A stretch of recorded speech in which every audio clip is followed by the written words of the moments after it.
पर किसान है सुरक्षित। AIC है ना। भारत सरकार द्वारा स्थापित फसल बीमा विशेषज्ञ कंपनी। हमें रोहन से कोई कंप्लेन नहीं। हाँ, अगर आपको कुछ पूछना है तो पूछ सकते हैं। क्या आपके क्रीम बिस्किट में ग्लूकोज है? नया सनफीस्ट बाउंस क्रीम अब ग्लूकोज के साथ, जिसे ये पता है वो सबसे पूछता है। क्या आपके क्रीम बिस्किट में ग्लूकोज है? विपदा कोई भी हो, पर किसान है सुरक्षित। AIC है ना। भारत सरकार द्वारा स्थापित फसल बीमा विशेषज्ञ कंपनी। हमें रोहन से कोई कंप्लेन नहीं। हाँ, अगर आपको कुछ पूछना है तो पूछ सकते हैं। क्या आपके क्रीम बिस्किट में ग्लूकोज है? नया सनफीस्ट बाउंस क्रीम अब ग्लूकोज के साथ, जिसे ये पता है वो सबसे पूछता है। क्या आपके क्रीम बिस्किट में ग्लूकोज है? विपदा कोई भी हो, पर किसान है सुरक्षित। AIC है ना। भारत सरकार द्वारा स्थापित फसल बीमा विशेषज्ञ company. Indian Maritime University, a central university under Government of India, offering various UG and PG courses in the maritime sector. UG programs in marine engineering, nautical science and naval architecture. PG and research programs in naval architecture, marine engineering and management. Campuses located in Chennai, Visakhapatnam, Kolkata, Mumbai and Kochi. For admissions and program details, please visit www.imu.edu.in.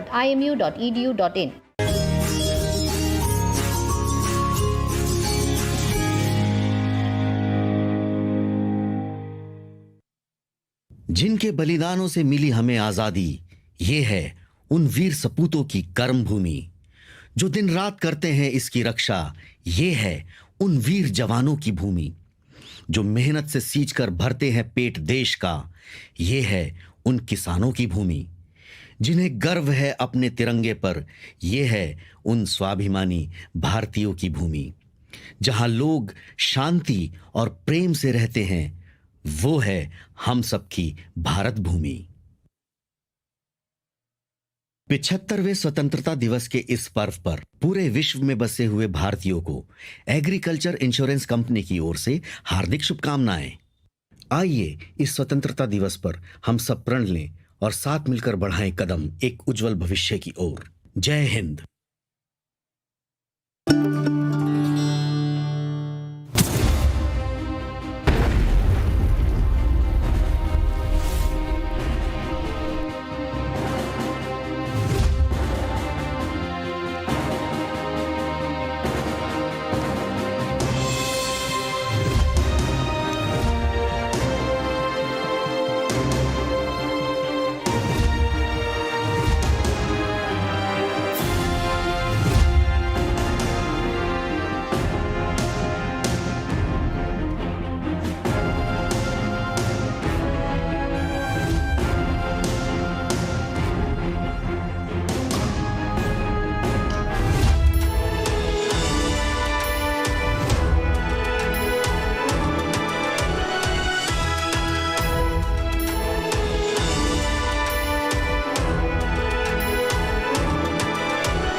Vande Mataram.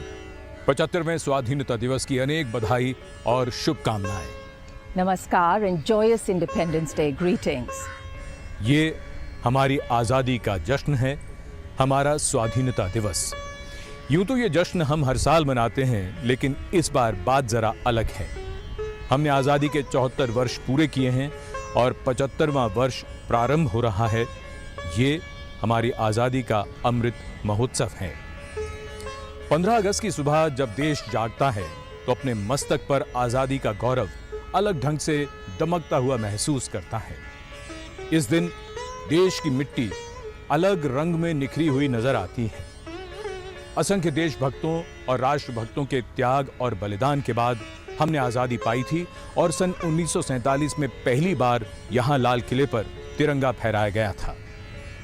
आज अब से कुछ ही देर में माननीय प्रधानमंत्री यहां ध्वजारोहण करेंगे और राष्ट्र को संबोधित करेंगे। There are moments in a nation's history when time places before it one aim, one goal, one opportunity to which everything else, however high, noble and important it might sound, has to be sacrificed. The 15th of August 1947 dawned, bearing one such opportunity for India. Independence and freedom became a reality through the struggle, sweat and sacrifice of thousands. Today, we proudly celebrate Independence Day. Well, all of us could celebrate this day in different ways, but the predominant sentiment that colors all celebration is one of joy, reverence and respect. On the 15th of August 2021, as the sun rises over the historic and regal Red Fort, a gentle sunlight bathes the air and a beautiful soft wind on a clear sunny day caresses all that is in sight. We witness a very special Independence Day celebration. India enters its 75th year of independence. And in a short while from now, Prime Minister Narendra Modi will arrive here for the flag hoisting and customary address to the nation.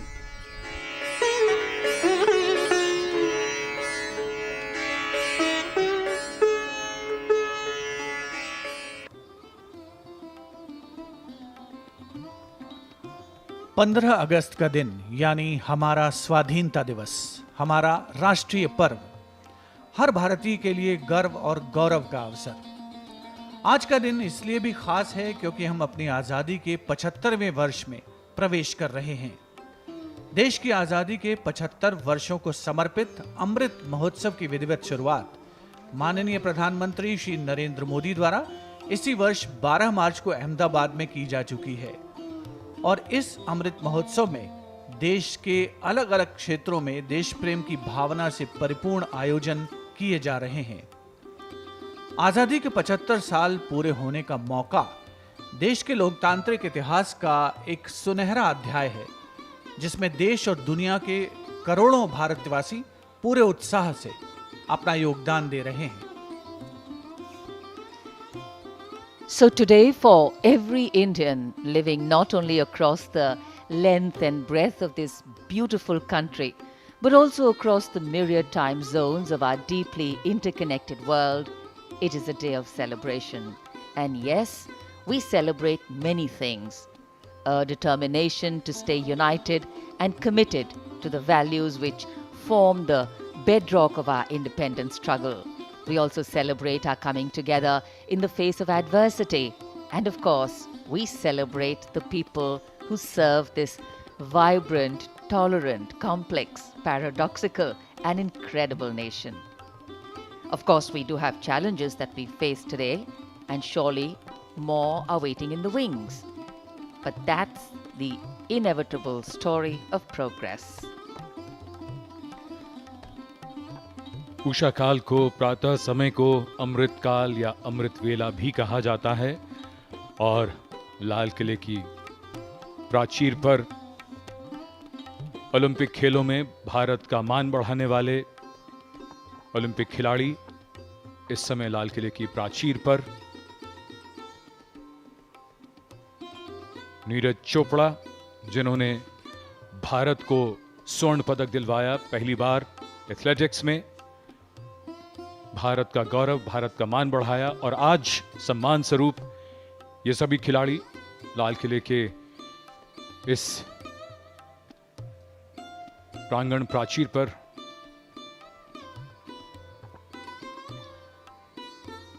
The enclosures slowly filling up with special invitees, foreign dignitaries, and here across the ramparts we have 550 NCC cadets drawn from the 3 different wings.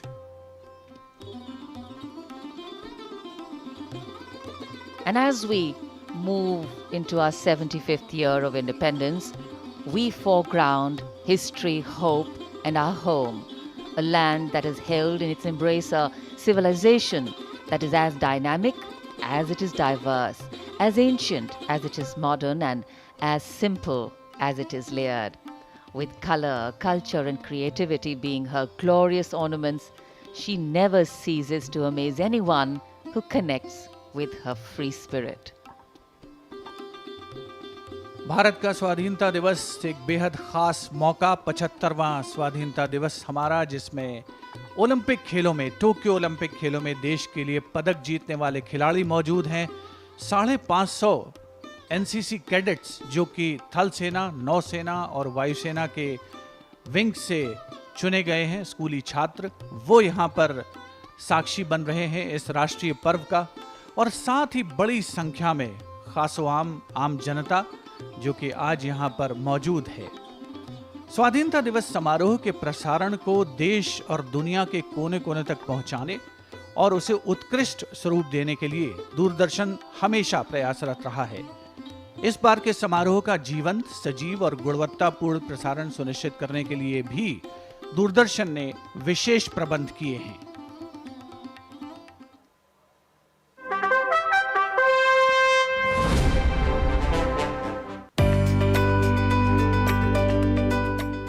Bharat का 75वां स्वाधीनता दिवस बेहद खास और अनूठा है।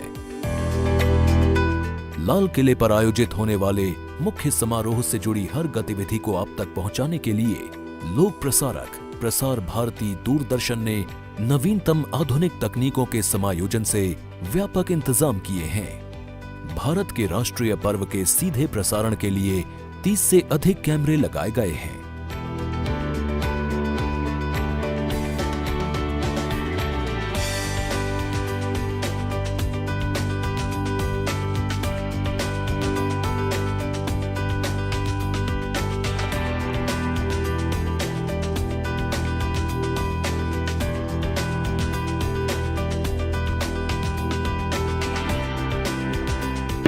इनमें wide angle lens के साथ 2 ब्यूटी कैम भी शामिल हैं। रैम्पार्ट पर 3 PTZ कैमरों के माध्यम से विहंगम दृश्य दिखाए जाएंगे। समारोह स्थल पर क्रिएटिवली प्लेस्ड किए गए 4 जिमी जिप कैमरे डायनामिक एंगल वाले खूबसूरत शॉट्स आप तक पहुंचा रहे हैं। दूरदर्शन का विश्व स्तरीय प्रोडक्शन पहली बार बगी कैम और रोप कैमरे के इस्तेमाल से और भी खास बन पड़ा है। रैम्पार्ट पर लगे 2 360 डिग्री कैमरों से ऑनलाइन ऑल इंडिया रेडियो की कमेंट्री से जुड़ने वाले दर्शकों को पहली बार एक्साइटिंग एक्सपीरियंस करने का मौका मिलेगा। 120 फीट ऊंचे हाइड्रोलिक क्रेन पर लगा कैमरा फ्रंटल शॉट्स की खूबसूरती को और बढ़ा रहा है। राजघाट आयोजन का महत्वपूर्ण हिस्सा है।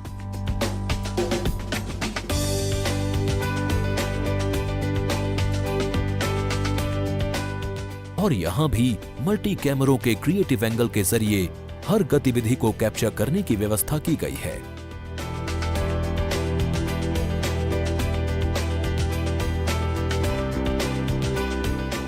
तीन multi camera HD OB van और 4 HD अपलिंक वैन डिप्लॉय किए गए हैं।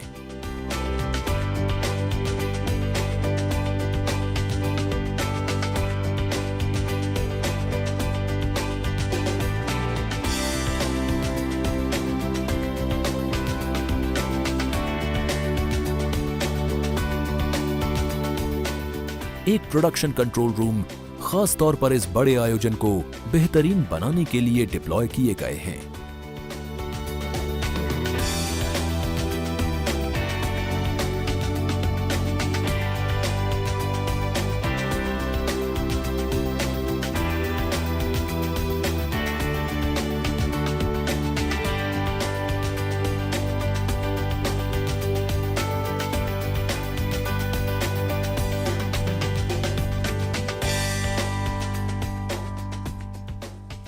मुख्य कार्यक्रम स्थल लाल किला और महात्मा गांधी के समाधि स्थल राजघाट को ऑप्टिकल फाइबर के साथ दूरदर्शन के स्टूडियो से स्पष्ट ऑडियो और क्रिस्टल क्लियर वीडियो के लिए जोड़ा गया है।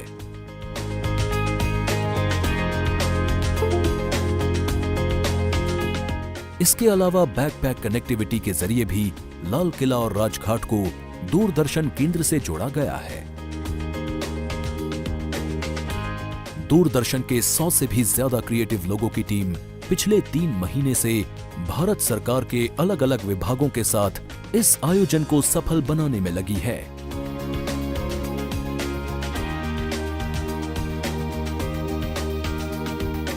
स्वाधीनता दिवस समारोह के इस विशेष प्रसारण के प्रस्तुतकर्ता हैं Pradeep Satija, director of cinematography हैं चंद्रशेखर अरोड़ा, तकनीकी प्रभारी हैं अभिषेक अग्रवाल और इस मेगा प्रसारण के ओवरऑल इंचार्ज हैं पीके Subhash.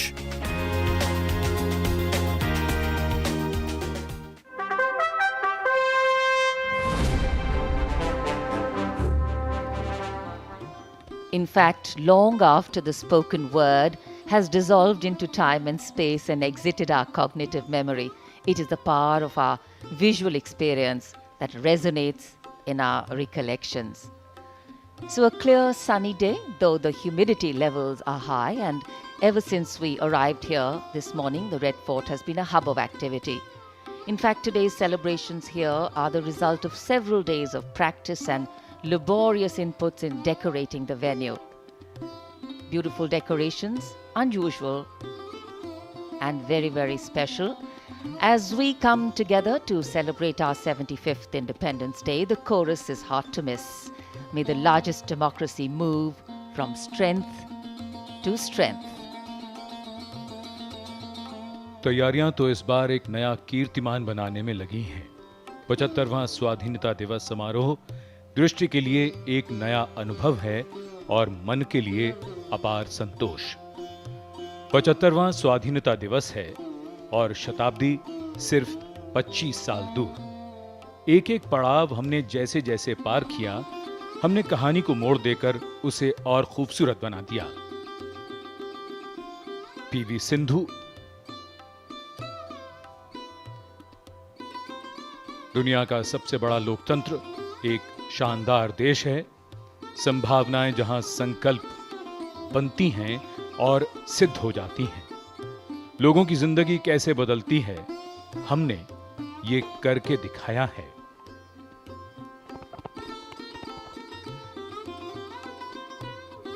Seven buglers from the 3 services, the Army, the Air Force, the Navy, positioned here. They will be marking time. Nation building can have varied lenses. The power of being one, the empowerment of everyone, or the exclusion of no one. And whichever way we look at it, all become important on days like today. देश जब आजाद हुआ तब हमारे सामने बहुत सारी चुनौतियां थीं। तब से अब तक के भारत की यात्रा कई मायनों में हैरान करने वाली है। पिछले कुछ वर्षों में राष्ट्रीय विकास और जन कल्याण के लिए किए गए उपायों और प्रयासों के सकारात्मक परिणाम हम सबके सामने हैं।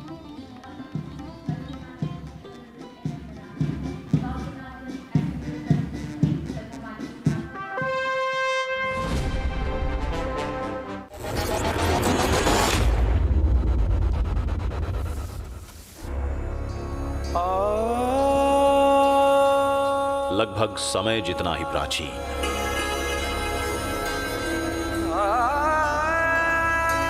सूर्य जितना ही तेजस्वी और आकाश जितना ही विशाल, हमारे भारत देश का इतिहास।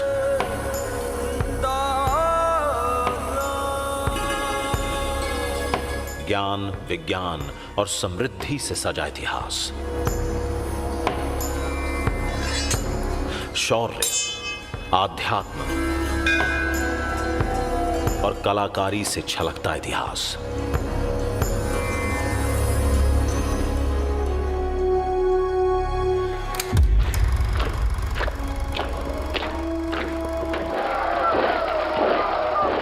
अंग्रेजी हुकूमत ने देश को बेड़ियां पहनाई। एक हुए सब दीवाने देश के, आजादी की अलख जगाई। लाठी ऐनक वाले ने सत्याग्रह अनोखा छेड़ा। अनगिनत बलिदानों के बाद ये देश विदेशियों ने छोड़ा।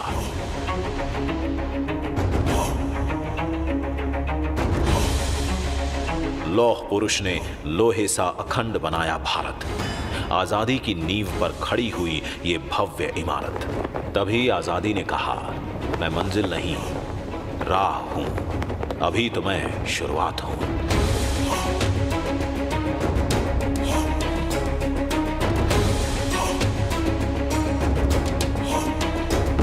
आधुनिक भारत के शिल्पियों ने दिशा दिखाई। उनके एक एक कदम के साथ देश ने एक छलांग लगाई। सवेरों का देश जिसे कहते थे, वही पहले प्रयास में मंगल तक पहुंचा। मेक इन इंडिया, इन 3 शब्दों ने दुनिया में हमारा नाम किया ऊंचा। आज हर घर में बिजली है, हर हाथ में मोबाइल फोन है, हर जेब में डिजिटल पहचान, हर खाते में डायरेक्ट बेनिफिट, हर रसोई में स्वच्छ ईंधन और हर आवास में इज्जत घर है। स्वच्छता और योग नए भारत के संस्कार हैं। वसुधैव कुटुंबकम, पूरा विश्व हमारा परिवार है। अंग्रेज कहकर गए थे, हमारे जाने के बाद देश तुम्हारा बिखर जाएगा। नहीं सोचा था उन्होंने कि भारत विश्व के सबसे विशाल लोकतंत्र के रूप में निखर जाएगा। आज भारत एक है, अखंड है और सबसे तेजी से आगे बढ़ती अर्थव्यवस्था है। आत्मनिर्भर भारत, आत्मनिर्भर भारत। आत्मनिर्भर भारत ये एक प्रकार से शब्द नहीं, ये आज 130 करोड़ देशवासियों के लिए मंत्र बन गया है।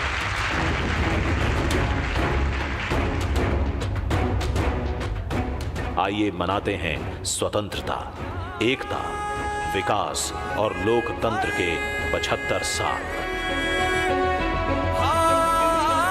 2022 में भारत अपनी आजादी के 75 साल पूरे करेगा। आइए इस महापर्व की तैयारी में जुट जाते हैं। आइए बनाते हैं आत्मनिर्भर भारत। आइए मनाते हैं भारत की आजादी का Amrit Mahotsav.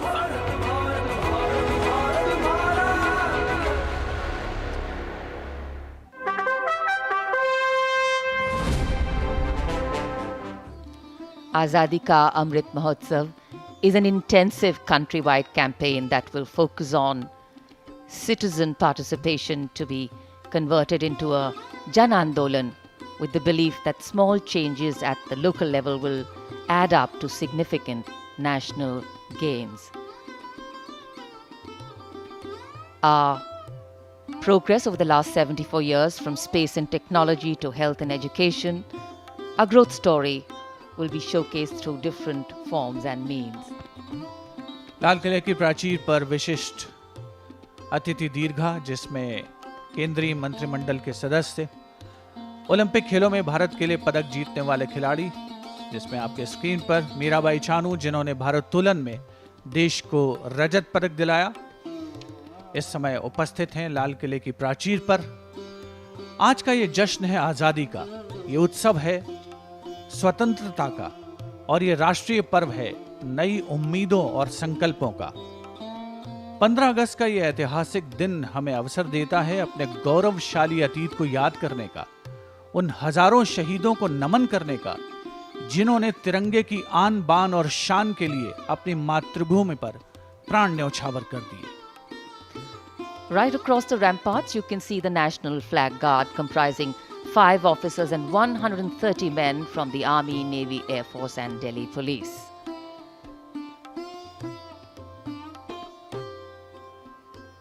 Special invitees, dignitaries, political leaders, and of course, our Olympic team, winners all of them, some with medals and some with hope and courage, giving a lot of inspiration to young people in India to move towards sports, also to bring laurels to the country. Commander Kuldeep M. Neralkar from the Indian Navy is in command of this inter-services guard and police guard right across the ramparts. The Navy contingent is commanded by Lieutenant Commander Praveen Saraswat, the Army contingent by Major Anshul Kumar, and the Air Force contingent by Squadron Leader Rohit Malik. The Delhi Police contingent is commanded by Additional DCP Southwest District, Shri Amit Goyal.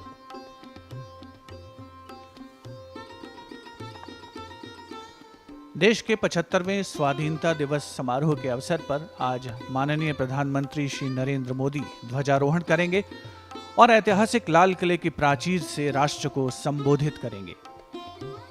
पिछले वर्षों में संकल्प से सिद्धि के रास्ते पर चलते हुए लगभग हर क्षेत्र में भारत ने आशातीत प्रगति की है और आज सारी दुनिया इस बात को स्वीकार कर रही है।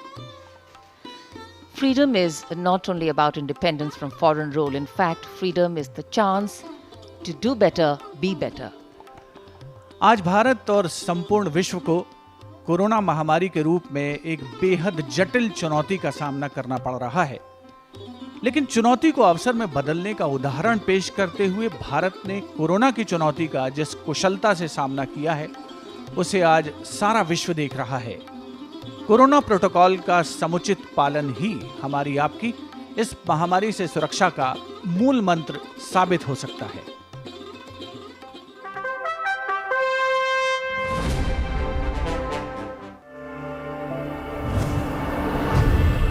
$135 करोड़ से ज्यादा आबादी वाले इस देश में सरकार का संकल्प है सुरक्षित हम, सुरक्षित तुम। जन जन की सुरक्षा ही आधार है समाज की खुशहाली का, राज्यों की प्रगति का और देश के सर्वांगीण विकास का। सुरक्षा पोषण के क्षेत्र में, दवाइयों की दिशा में, बीमारियों से सुरक्षा, मुश्किल हालात से सुरक्षा और इन सब से बढ़कर कोविड-19 से सुरक्षा।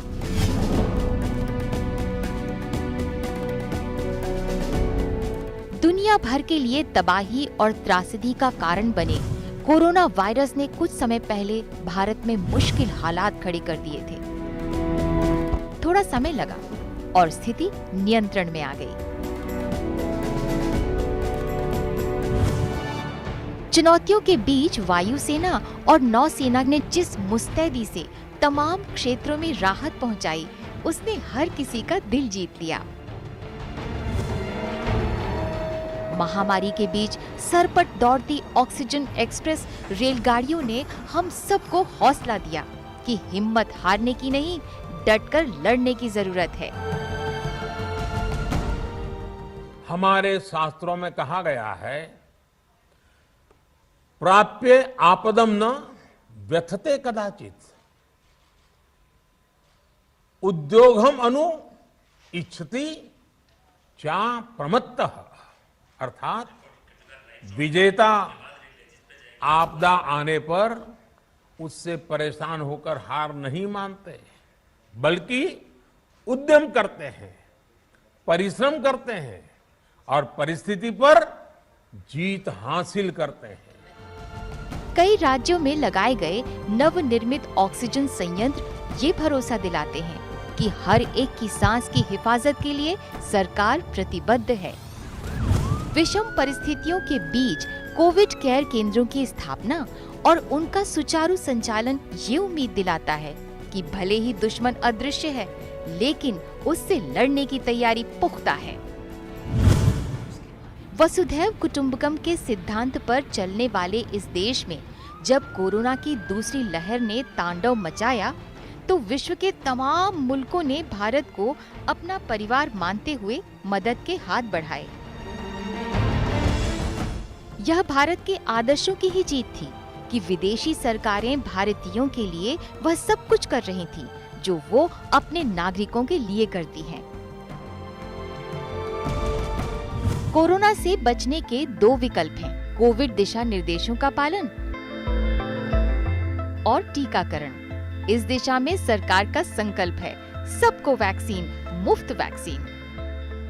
वैश्विक महामारी के इस माहौल में हमें अपनी सतर्कता लगातार बनाए रखनी है। देश आज 50 करोड़ टीकाकरण की तरफ तेजी से बढ़ रहा है। कोविड टीकाकरण के क्षेत्र में कीर्तिमान बनाने वाले भारत का लक्ष्य इस साल के अंत तक सबको वैक्सीन लगाकर कोरोना से सुरक्षा प्रदान करना है।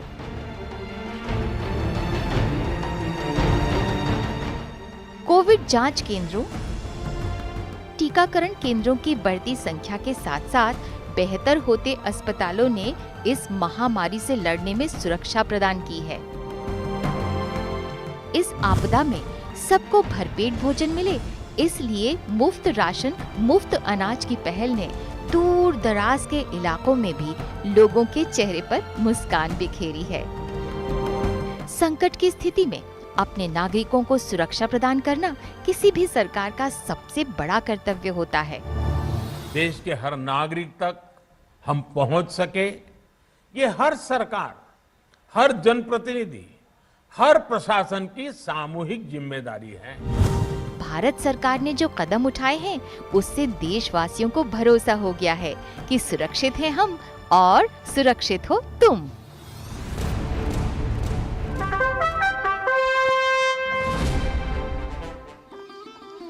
In the words of the Buddha, no one saves us, no one can, no one may. We ourselves must walk the path, and for any nation, self-reliance is a critical milestone on that path. लाल किले के आसपास का वातावरण सर्वधर्म संभाव की अनूठी तस्वीर पेश करता है। सर्वधर्म संभाव, सभी के लिए उनकी पूजा इबादत का स्थान। ये स्थान ऐतिहासिक है, ये हमारी संस्कृति की तस्वीरें हैं। लाल किले के ठीक सामने बाईं ओर जैन लाल मंदिर, जिसमें पक्षियों का एक चिकित्सालय भी है। लाल किले के सामने बाईं ओर दूर भोजला पहाड़ी पर ऐतिहासिक जामा मस्जिद,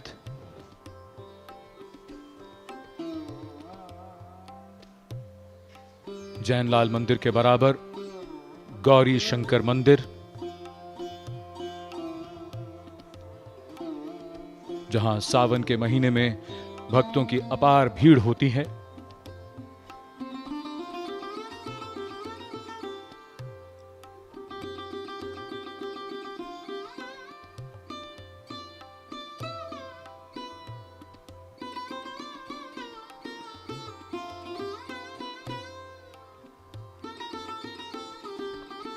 लाल किले की प्राचीर पर गण्यमान्य व्यक्ति, विदेशी राजनयिक और विशिष्ट अतिथियों के साथ 32 ओलंपिक खिलाड़ी और इधर 240 Olympians, support staff, sports authority of India और स्पोर्ट्स फेडरेशन के अधिकारी। प्राचीर के सामने 550 एनसीसी के कैडेट्स, गृह मंत्री श्री अमित शाह,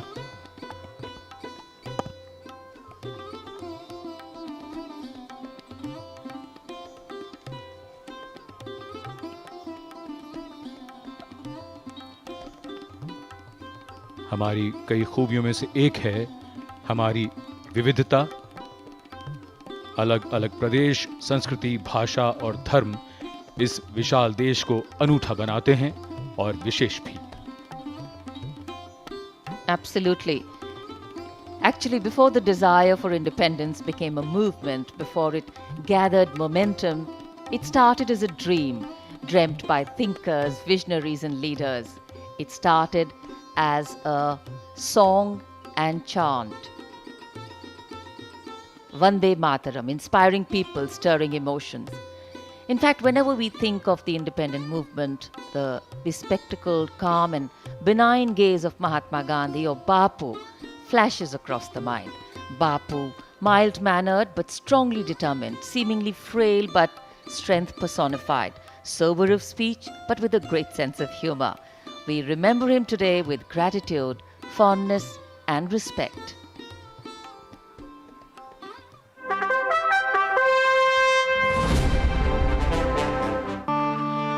आप मुझे जंजीरों में जकड़ सकते हैं, यातना दे सकते हैं, इस शरीर को नष्ट कर सकते हैं, लेकिन आप कभी मेरे विचारों को कैद नहीं कर सकते।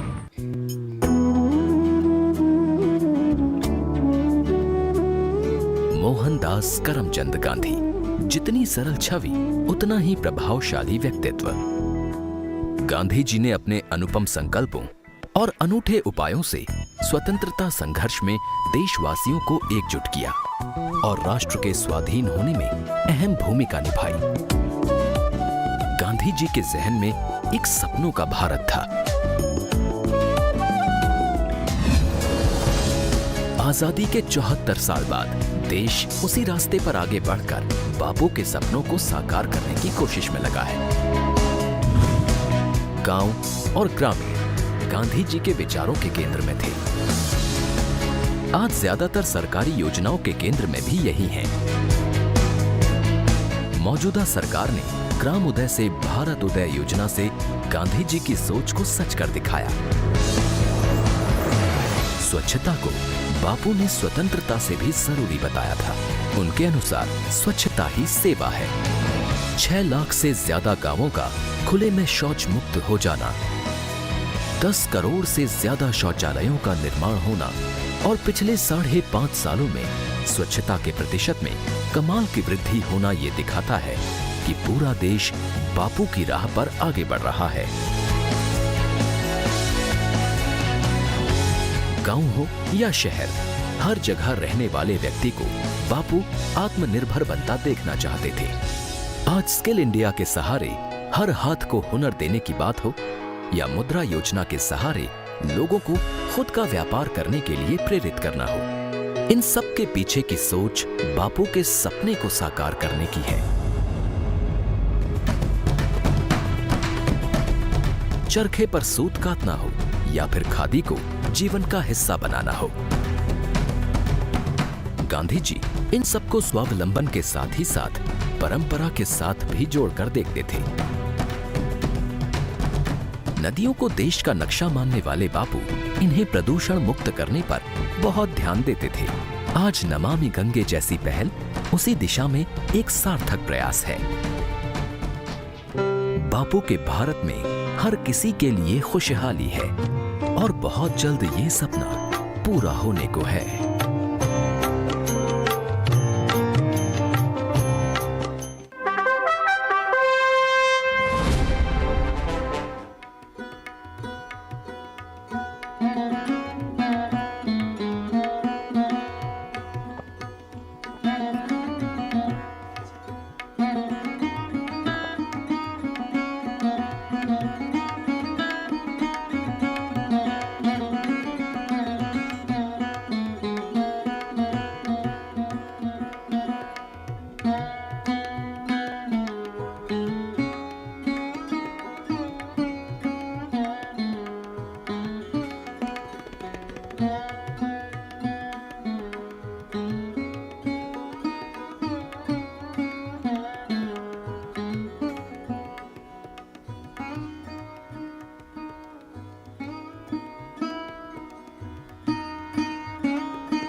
Bapu, the apostle of peace and non-violence, who steered the freedom struggle towards the path of truth and peaceful protest. An inspirational leader who led by example and lent a moral dimension to what soon became a mass national movement. His legacy of consensus building, sacrifice, people before self, and dialoguing are principles that any good democracy needs to nurture to remain true. शांति के मसीहा, सत्य और अहिंसा के पुजारी, स्वावलंबन के प्रणेता बापू ने संपूर्ण मानव जाति को अहिंसा का वो अनोखा और अविस्मरणीय संदेश दिया जिसने दुनिया के तमाम नागरिकों और देशों को स्वतंत्रता के प्रति आंदोलन के लिए प्रेरित किया। माननीय प्रधानमंत्री श्री नरेंद्र मोदी का राजघाट पर आगमन, वे राष्ट्र की ओर से आज बापू को श्रद्धा सुमन अर्पित करेंगे।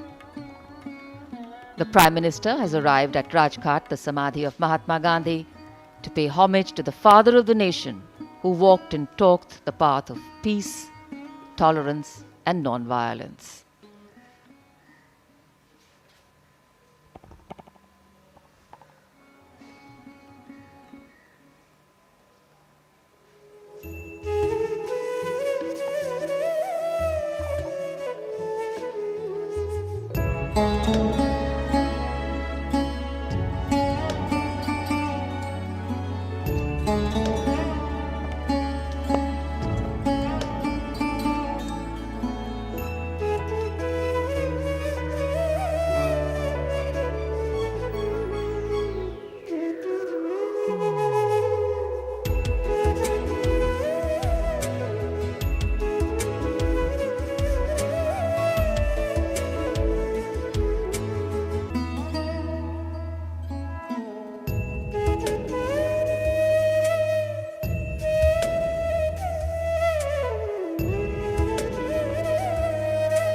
The human walks the path, the being walks along. The human sees the difference, the being just walks on. We all are different, and that's what makes us the same. The difference lies only in the name. Offerings of gratitude and reverence, and now the Prime Minister is making his way to Red Fort for the flag hoisting and address to the nation. माननीय प्रधानमंत्री श्री नरेंद्र मोदी ने राजघाट पर शांति के मसीहा राष्ट्रपिता महात्मा गांधी को कृतज्ञ राष्ट्र की ओर से श्रद्धा सुमन अर्पित किए। कुछ ही समय के उपरांत प्रधानमंत्री महोदय का ऐतिहासिक लाल किले पर आगमन होगा, जहां वे ध्वजारोहण करेंगे और देश को संबोधित करेंगे। विशिष्ट अतिथि दीर्घा लाल किले पर, जहां पर केंद्रीय मंत्रिमंडल के सदस्य उपस्थित। हमारा देश एक नए पथ पर अग्रसर हो रहा है।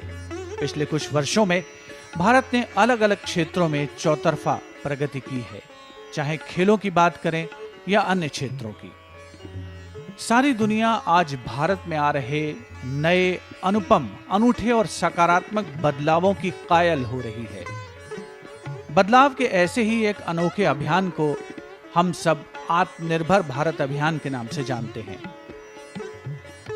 21वीं सदी में विकसित भारत के सपने को साकार करने के लिए देश को आत्मनिर्भर बनाना जरूरी है, और इसीलिए vocal for local, local for global और मेक फॉर वर्ल्ड जैसे उद्बोधन आज हमारे जीवन का अभिन्न अंग बनते नजर आ रहे हैं।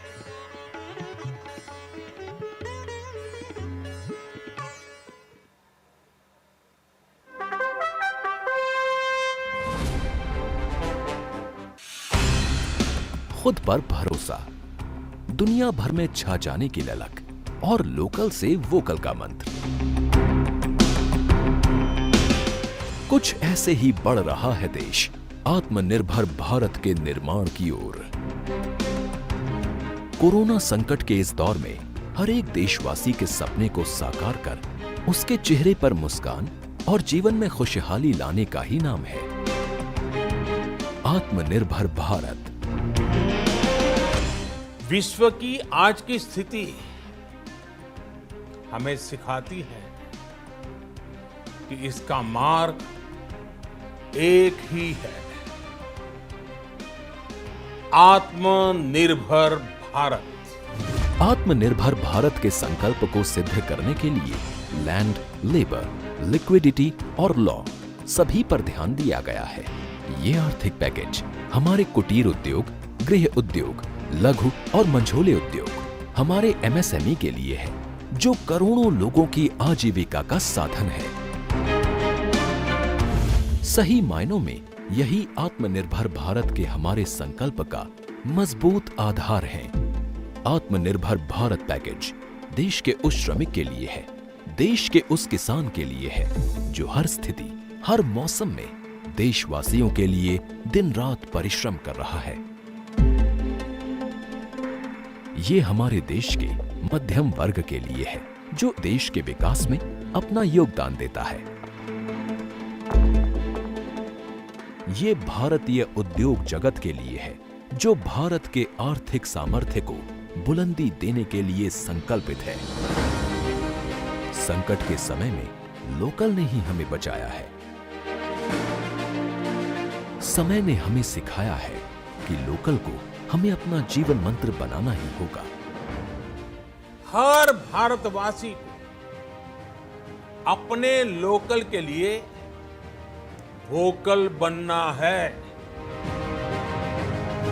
जीवन और मौत के बीच जूझ रही दुनिया में आज भारत की दवाइयां एक नई जिंदगी की आशा लेकर पहुंचती हैं। आत्मनिर्भर का मतलब ये नहीं है कि हम किसी देश के सामान का आयात बंद कर दें। इसका मतलब है कि अपनी क्वालिटी और ब्रांडिंग इस स्तर की करनी है कि लोग बाय चॉइस उसे ही खरीदें। भारत की संस्कृति और संस्कार उस आत्मनिर्भरता की बात करते हैं जिसकी आत्मा वसुधैव कुटुंबकम है।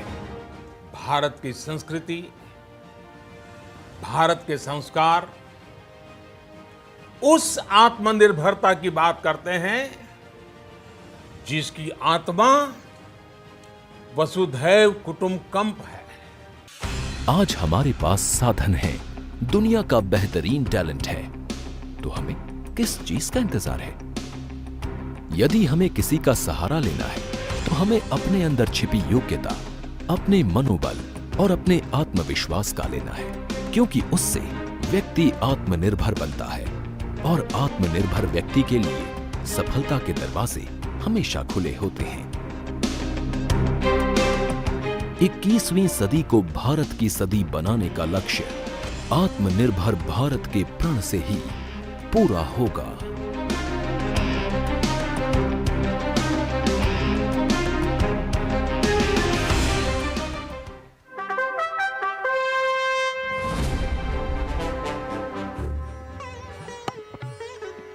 India has always had a lot to offer to the world.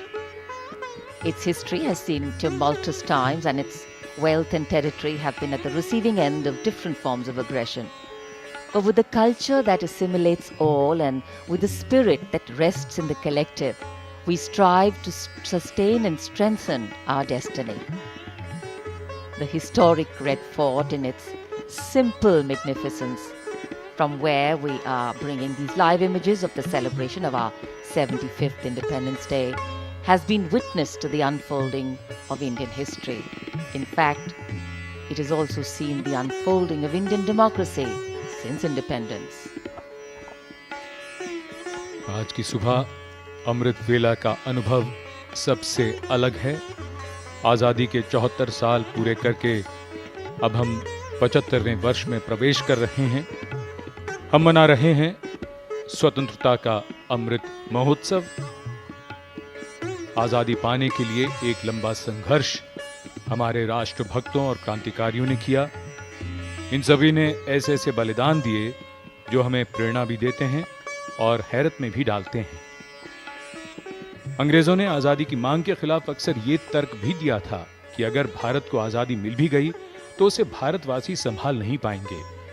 उन सब को और ऐसी तमाम बातों को गलत साबित करके भारत आज दुनिया में एक महत्वपूर्ण शक्ति भी है और आवाज भी। In fact, the balance between the principles of change and continuity are critical. Change brings in fresh ideas, helps us keep pace with the times, and takes into account newer sensibilities and needs. And India is a young country. You can hear the buglers who are marking time and are heralding the arrival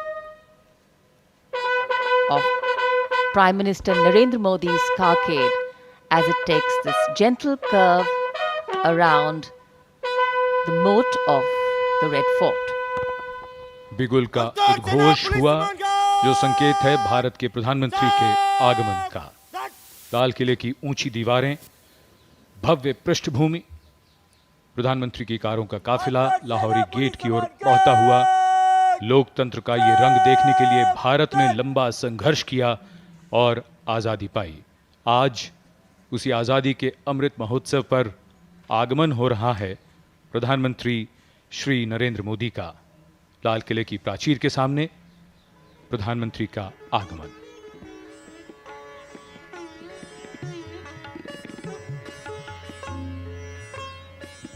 माननीय प्रधानमंत्री को उनके आगमन पर स्वागत के पश्चात सम्मान गारद द्वारा सलामी दी जाएगी, जिसमें सेना के तीनों अंगों और दिल्ली पुलिस के एक अधिकारी और 20-20 जवान शामिल हैं। इस वर्ष सम्मान गारद का समन्वय भारतीय नौसेना को सौंपा गया है।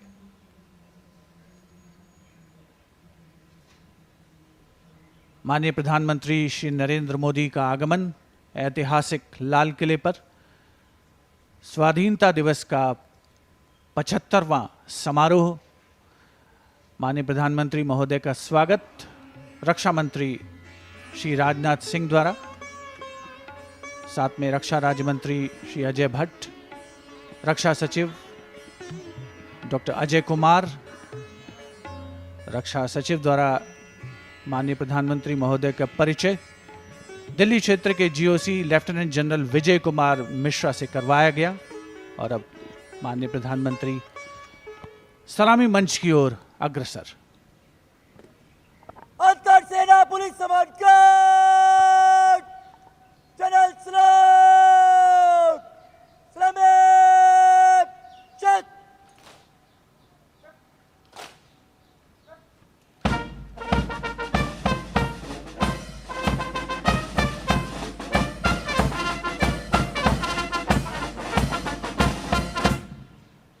अंतर सेना पुलिस सम्मान guard, Punjab, check.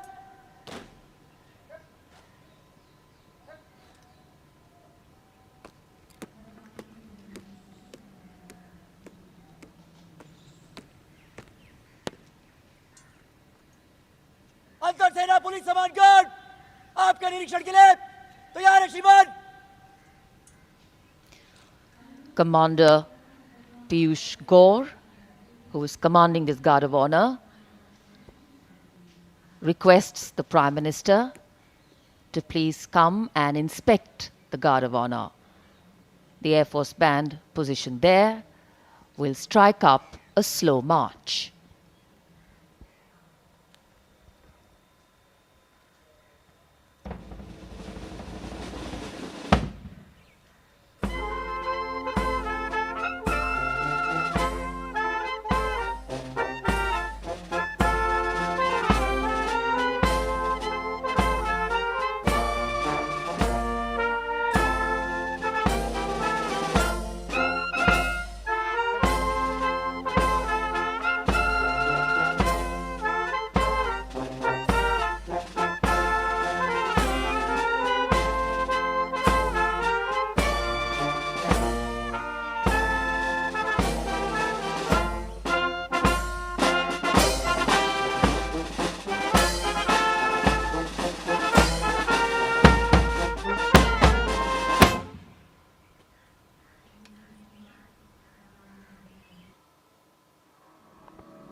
The inspection of the Guard of Honor complete, the Prime Minister will now make his way through the beautifully decorated Lahori Gate to reach the ramparts of Red Fort for the flag hoisting and address to the nation.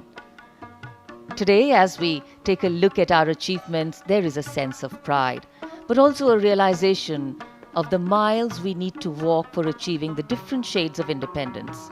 The past can give its context and inspiration, but it is only in the present that we can sow the seeds of a better future.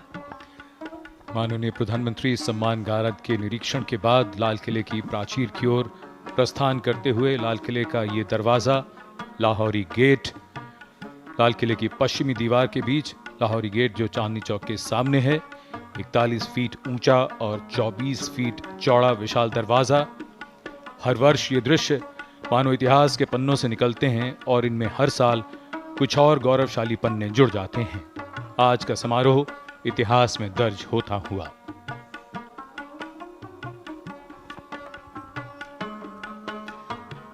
Prime Minister Narendra Modi making his way towards the lift that takes him up to the first level of the ramparts.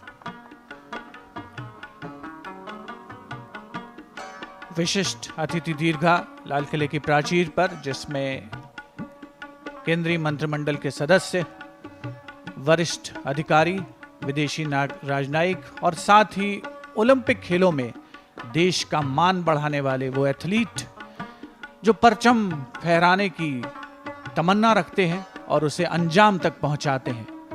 विश्व मानचित्र पर भारत की badminton खिलाड़ी PV Sindhu,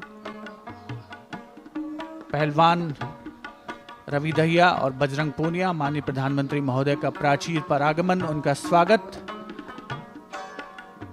chief of defence staff general Bipin Rawat, उनके साथ थल सेना प्रमुख जनरल मनोज मुकुंद नरवणे, वायुसेना प्रमुख air chief marshal RKS Bhadauria और नौसेना प्रमुख एडमिरल करमबीर सिंह द्वारा।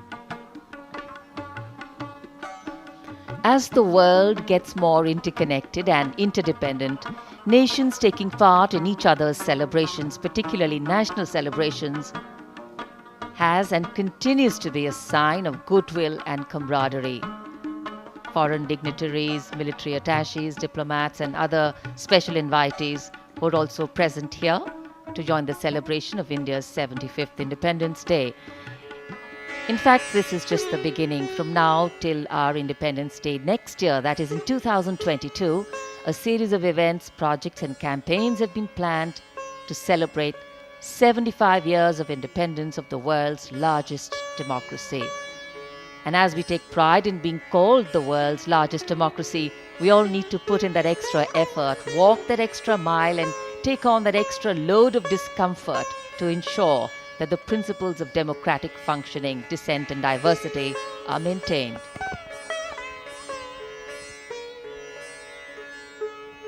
स्वाधीनता दिवस के इस महाआयोजन में रक्षा मंत्रालय की प्रमुख भूमिका रहती है, जिसका संपूर्ण संयोजन का दायित्व संभाला है रक्षा सचिव डॉक्टर अजय कुमार ने। उनके साथ संयुक्त सचिव सतीश सिंह, मंत्रालय के अधिकारी और कर्मचारी रात दिन एक करते हैं इस महत्वपूर्ण आयोजन को परिणति तक पहुंचाने में।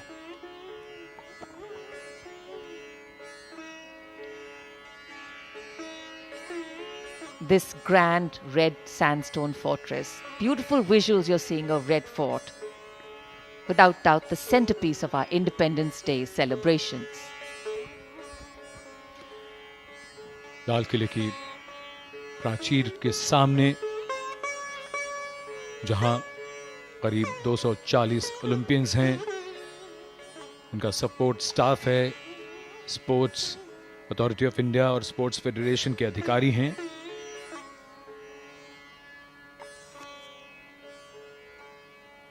आज राष्ट्र का गौरव बढ़ाने वालों का राष्ट्र सम्मान कर रहा है। आजादी के बाद पिछले 74 वर्षों की यात्रा में यह सिद्ध हो गया है कि इस उपमहाद्वीप में ही नहीं बल्कि दुनिया भर में भारत की आवाज अब बहुत ध्यान से सुनी जाती है।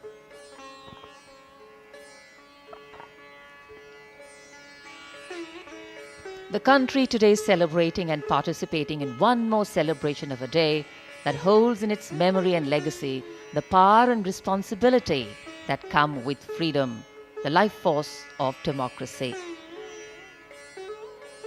The Red Fort, this is the place where the history of medieval India was crafted, and today it is a connect between the past and India's modern present.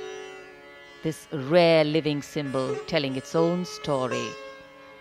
This is where India's dreams merged during the First War of Independence in 1857, and 90 years later, on the 15th of August 1947, thousands gathered to watch Pandit Jawaharlal Nehru hoist the tricolour, marking the end of British rule. And today, it is from here that Prime Minister Narendra Modi will address the nation on its 75th Independence Day. ये वो Olympians हैं जो लाल किले की प्राचीर पर मौजूद हैं। मीराबाई चानू, जिन्होंने रजत पदक जीता भारोत्तोलन में, और भारत की दूसरी ऐसी महिला एथलीट जिन्होंने भारोत्तोलन में पदक दिलाया ओलंपिक खेलों में। वर्ष 2000 के सिडनी ओलंपिक खेलों में कर्नम मलेश्वरी ने कांस्य पदक जीता था। और लाल किले की प्राचीर के ठीक सामने 240 ओलंपियंस, खेल संघों से जुड़े पदाधिकारी, अधिकारी, प्रशिक्षक, उनके ठीक पीछे 550 एनसीसी कैडेट्स जो कि भविष्य की तस्वीर हैं, और विशिष्ट अतिथि दीर्घा लाल किले की प्राचीर पर, जिसमें केंद्रीय मंत्रिमंडल के सदस्य, वरिष्ठ अधिकारीगण, विदेशी राजनयिक सभी भारत के इस स्वाधीनता दिवस समारोह के साक्षी बन रहे हैं। A very special moment for us. आज जब हम आज़ादी का अमृत महोत्सव मना रहे हैं, इस अवसर को अविस्मरणीय बनाने के लिए प्रधानमंत्री श्री नरेंद्र मोदी ने मन की बात में ये इच्छा व्यक्त की थी कि सभी भारतवासी राष्ट्रगान गाएं, उसे रिकॉर्ड करें और फिर उसे राष्ट्रगान.in पर अपलोड करें। लाखों करोड़ों भारतवासियों के गाए राष्ट्रगान को प्रधानमंत्री द्वारा ध्वजारोहण के साथ प्रसारित किया जाएगा। Also, the unfurling after the hoisting of the tricolour will synchronize with the 21-gun salute, as this whole place will reverberate with the booming guns. It will be fired by the valiant gunners of the elite 2233 Field Battery Ceremonial. The ceremonial battery is commanded by Lieutenant Colonel Jitendra Singh Mehta. The Prime Minister is now going to hoist the flag and address the nation. अंतर सेना police सम्मान guard, राष्ट्रीय सलाम, सलामत, सत।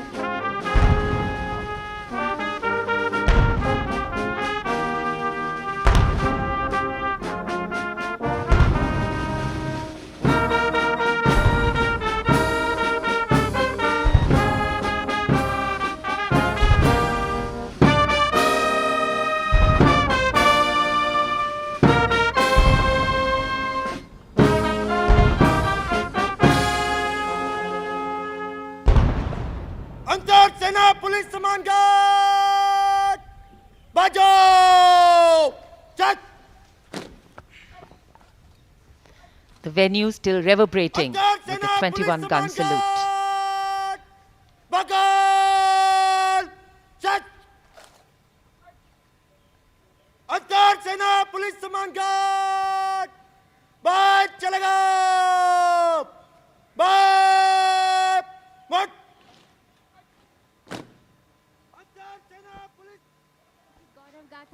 Prime Minister greeting people on either side of the dais, the VIP enclosures. And for the first time this year, as soon as the flag has been hoisted, flower petals will be showered at the venue by two Mi helicopters of the Indian Air Force in Amrut formation. Captain of the first helicopter will be Wing Commander Baldev Singh Bisht, and the second chopper will be commanded by Wing Commander Nikhil Mehrotra. आज के ऐतिहासिक अवसर को यादगार बनाते हुए करोड़ों भारतीयों के गाए राष्ट्रगान को ध्वजारोहण के समय एक साथ प्रसारित किया गया और इधर आकाश में दो Mi-17 हेलीकॉप्टर्स आकाश से पुष्प वर्षा करते हुए Petals of marigold and rose adding their beautiful scent and color. And blessings, of course, as India celebrates her 75th Independence Day at the historic Red Fort.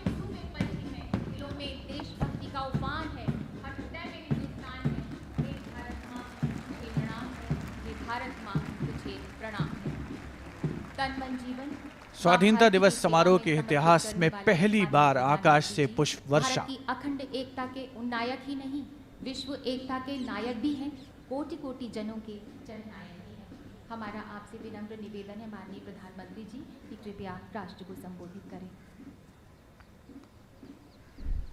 मेरे प्यारे देशवासियों, आजादी का अमृत महोत्सव 75वें स्वतंत्रता दिवस पर आप सभी को और विश्व भर में भारत को प्रेम करने वाले, लोकतंत्र को प्रेम करने वाले सभी को बहुत बहुत शुभकामनाएं। आज आजादी के अमृत महोत्सव के इस पावन पर्व पर देश अपने सभी स्वतंत्र सेनानियों को राष्ट्र रक्षा में अपने आप को दिन रात खपाने वाले, आहूत करने वाले वीर वीरांगनाओं को आज देश नमन कर रहा है। आजादी को जन आंदोलन बनाने वाले पूज्य बापू हो या आजादी के लिए अपना सब कुछ न्योछावर करने वाले नेताजी सुभाष चंद्र बोस, भगत सिंह, चंद्रशेखर आजाद, बिस्मिल और अशफाक उल्लाह खां जैसे महान क्रांतिवीर हो, झांसी की रानी लक्ष्मीबाई हो, चित्तूर की रानी चेन्नम्मा हो या रानी गाइडिंलियू हो या असम में मातंगिनी हाजरा का पराक्रम हो, देश के पहला प्रधानमंत्री पंडित नेहरू जी हो, देश को एकजुट राष्ट्र में बदलने वाले सरदार वल्लभ भाई पटेल हो, भारत के भविष्य की दिशा निर्धारित करने वाले, रास्ता तय कराने वाले बाबा साहब आंबेडकर सहित देश हर व्यक्तित्व को आज याद कर रहा है। देश इन सभी महापुरुषों का ऋणी है। भारत तो बहुरत्ना वसुंधरा है और भारत के हर कोने में, हर कालखंड में अनगिनत लोगों ने, जिसके नाम भी शायद इतिहास की तवारीख में नहीं होंगे, ऐसे अनगिनत लोगों ने इस राष्ट्र को बनाया भी है, आगे बढ़ाया भी है। मैं ऐसे हर व्यक्तित्व का वंदन करता हूं, उनका अभिनंदन करता हूं। भारत ने सदियों तक मातृभूमि, संस्कृति और आजादी के लिए संघर्ष किया है। गुलामी की कसक, आजादी की ललक इस देश ने सदियों तक कभी छोड़ी नहीं। जय पराजय आते रहे, लेकिन मन मंदिर में बसी हुई आजादी की आकांक्षा वो कभी खत्म होने नहीं दी। आज इन सभी संघर्ष के पुरोधा, सदियों के संघर्ष के पुरोधा, उन सबको भी प्रणाम करने का वक्त है और वे प्रणाम के हकदार भी है। कोरोना वैश्विक महामारी, इस महामारी में हमारे डॉक्टर, हमारे नर्सेस, हमारे पैरामेडिकल स्टाफ, हमारे सफाई कर्मी वैक्सीन बनाने में जुटे, हमारे वैज्ञानिक हो, सेवा भावना से जुड़े हुए करोड़ों देशवासियों हो, जिन्होंने इस कोरोना के कालखंड में पल पल जन सेवा में समर्पित किया है, वे भी हम सबके वंदन के अधिकारी हैं। आज भी देश के कुछ इलाकों में बाढ़ है, भूस्खलन की हुए हैं, कुछ पीड़ादायक खबरें भी आती रहती हैं। कई क्षेत्रों में लोगों को जिस मुश्किल बढ़ा दी है, ऐसे समय केंद्र सरकार हो, राज्य सरकारें हो, सब उनके साथ मुस्तैदी के साथ खड़ी हुई है। आज इस आयोजन में, ओलंपिक में, भारत के युवा पीढ़ी जिसने भारत का नाम रोशन किया है, ऐसे हमारे एथलीट्स, हमारे खिलाड़ी आज हमारे बीच में हैं। कुछ यहां हैं, कुछ सामने बैठे हैं। मैं आज देशवासियों को, यहां मौजूद है उनको भी, और हिंदुस्तान के कोने कोने में जो इस समारोह में मौजूद है, उन सबको मैं कहता हूं कि हमारे खिलाड़ियों के सम्मान में आइए कुछ पल तालियां बजा करके उनका सम्मान करें।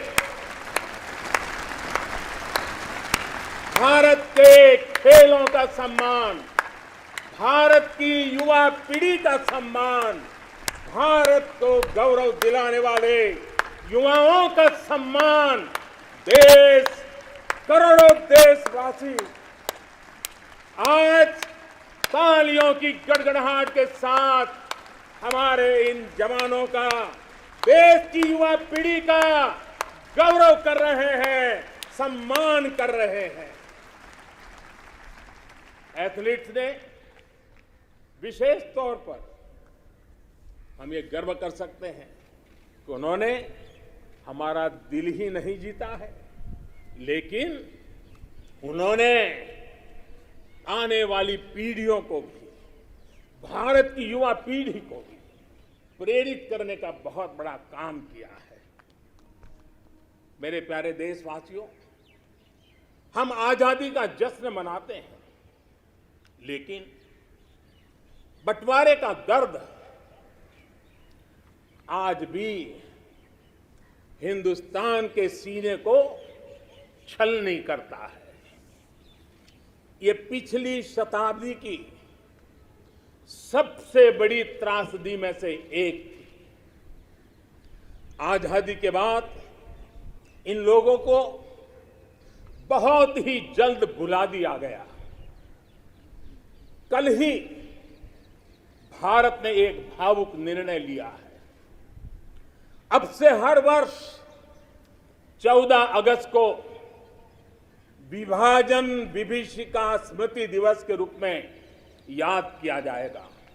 जो लोग विभाजन के समय अमानवीय हालात से गुजरे, जिन्होंने अत्याचार सहे, जिन्हें सम्मान के साथ अंतिम संस्कार तक नसीब नहीं हुआ, उन लोगों का हमारी स्मृतियों में जीवित रहना भी उतना ही जरूरी है।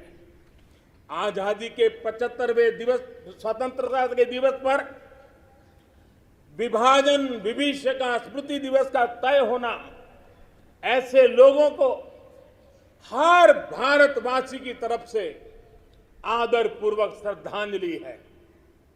मेरे प्यारे देशवासियों, प्रगति पथ पर बढ़ रहे हमारे देश के सामने और विश्व में पूरी मानव जात के सामने कोरोना का ये कालखंड बहुत बड़ी चुनौती के रूप में आया है। भारतवासियों ने बहुत संयम, बहुत धैर्य इसके साथ इस लड़ाई को लड़ा भी है। इस लड़ाई में हमारे सामने अनेक चुनौतियां थी, लेकिन हर क्षेत्र में हम देशवासियों ने असाधारण गति से काम किया है। हमारे वैज्ञानिकों ने, हमारे उद्यमियों की ताकत का ही ये परिणाम है कि भारत को वैक्सीन के लिए आज किसी और पर, किसी और देश पर हमें निर्भर नहीं होना पड़ा। आप कल्पना कीजिए, पल भर सोचिए, अगर भारत के पास अपनी वैक्सीन नहीं होती तो क्या होता। पोलियो की वैक्सीन पाने में हमारे कितने साल बीत गए थे। इतने बड़े संकट में जब पूरी दुनिया में महामारी हो तब हमें वैक्सीन कैसे मिलता। लेकिन भारत को शायद मिलता कि नहीं मिलता और कब मिलता, लेकिन आज गौरव से कह सकते हैं कि दुनिया का सबसे बड़ा वैक्सीनेशन प्रोग्राम हमारे देश में चल रहा है।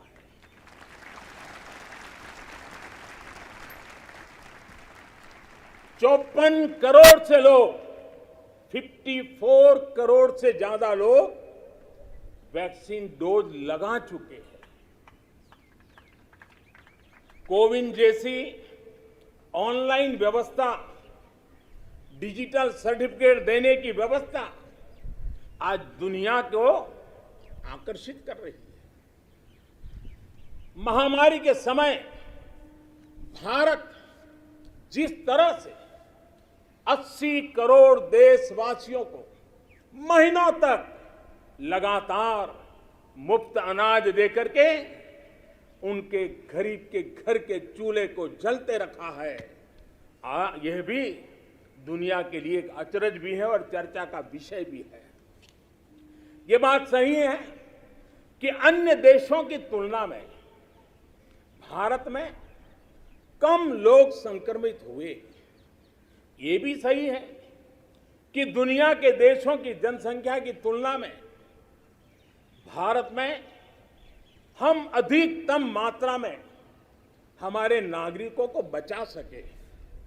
लेकिन ये हमारे लिए पीठ थपथपाने का विषय नहीं है, संतोष पाकर के सो जाने का विषय नहीं है।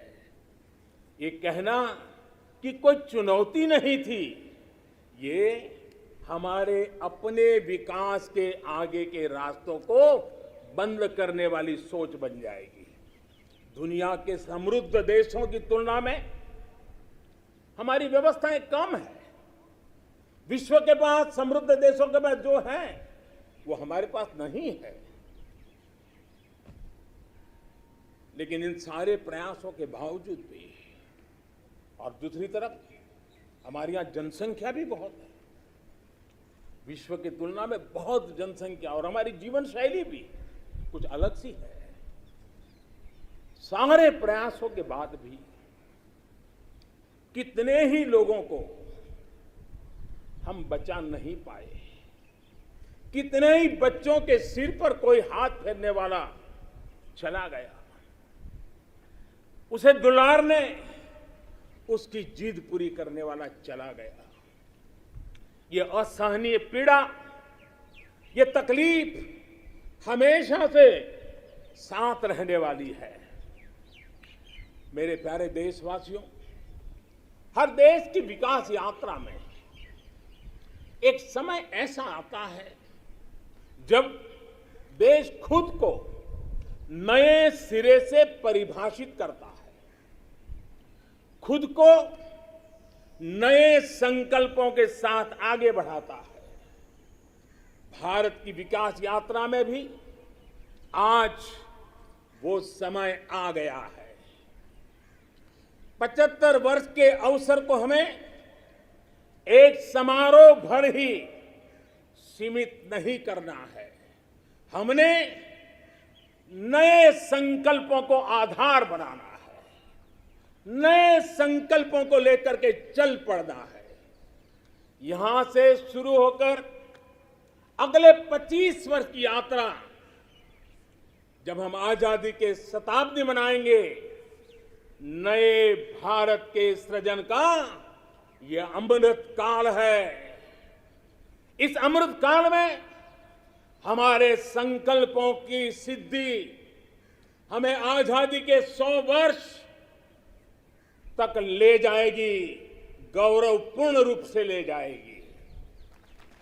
अमृत काल का लक्ष्य है भारत और भारत के नागरिकों के लिए समृद्धि के नए शिखरों का आरोहण।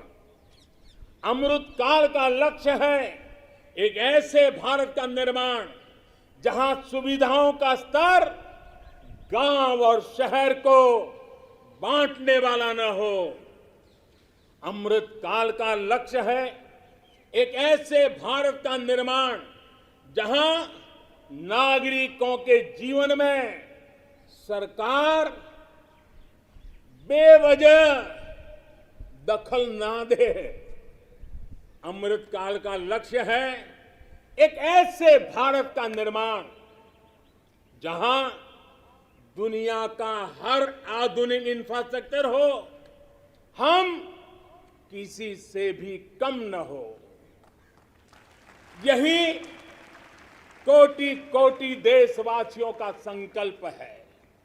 लेकिन संकल्प तब तक अधूरा होता है जब तक संकल्प के साथ परिश्रम और पराकाष्ठा की, परिश्रम और पराक्रम की पराकाष्ठा ना हो।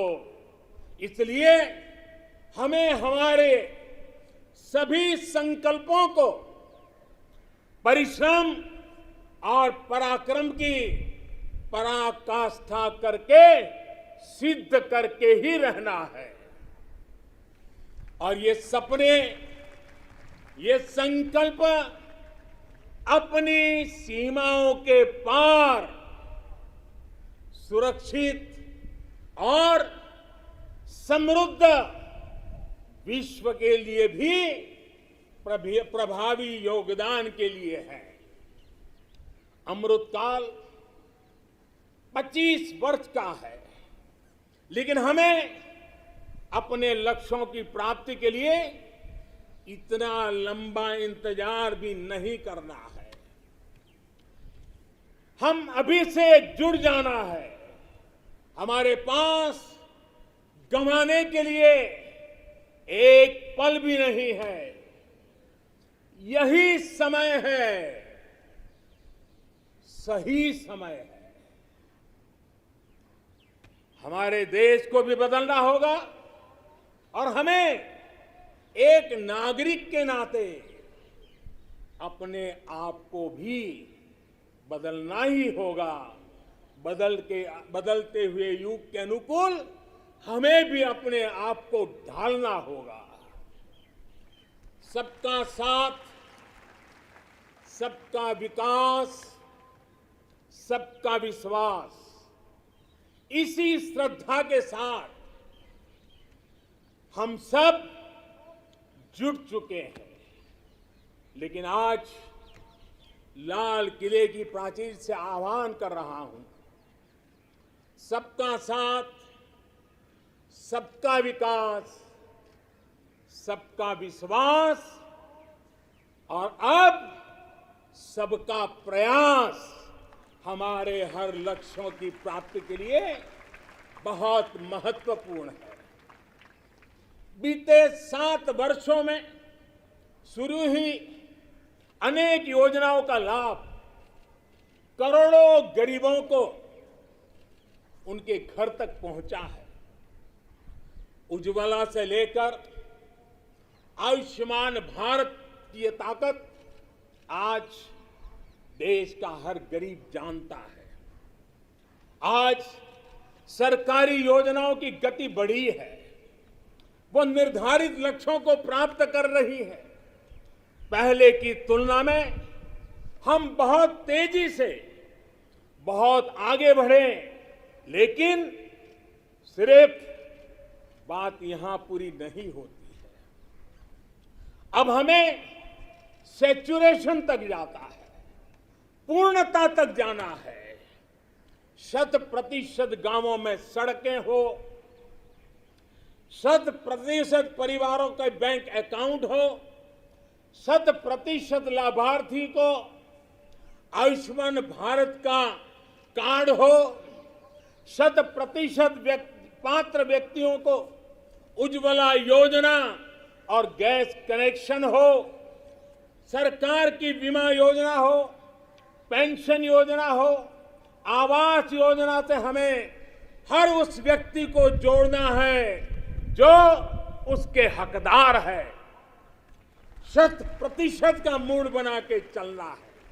आज तक हमारे यहां कभी उन साथियों के बारे में नहीं सोचा गया जो रेहड़ी लगाते हैं, पटरी पर बैठकर, फुटपाथ पर बैठकर सामान बेचते हैं, ठेला चलाते हैं। हम इन साथियों को स्वनिधि योजना के जरिए बैंकिंग व्यवस्था से जोड़ा जा रहा है।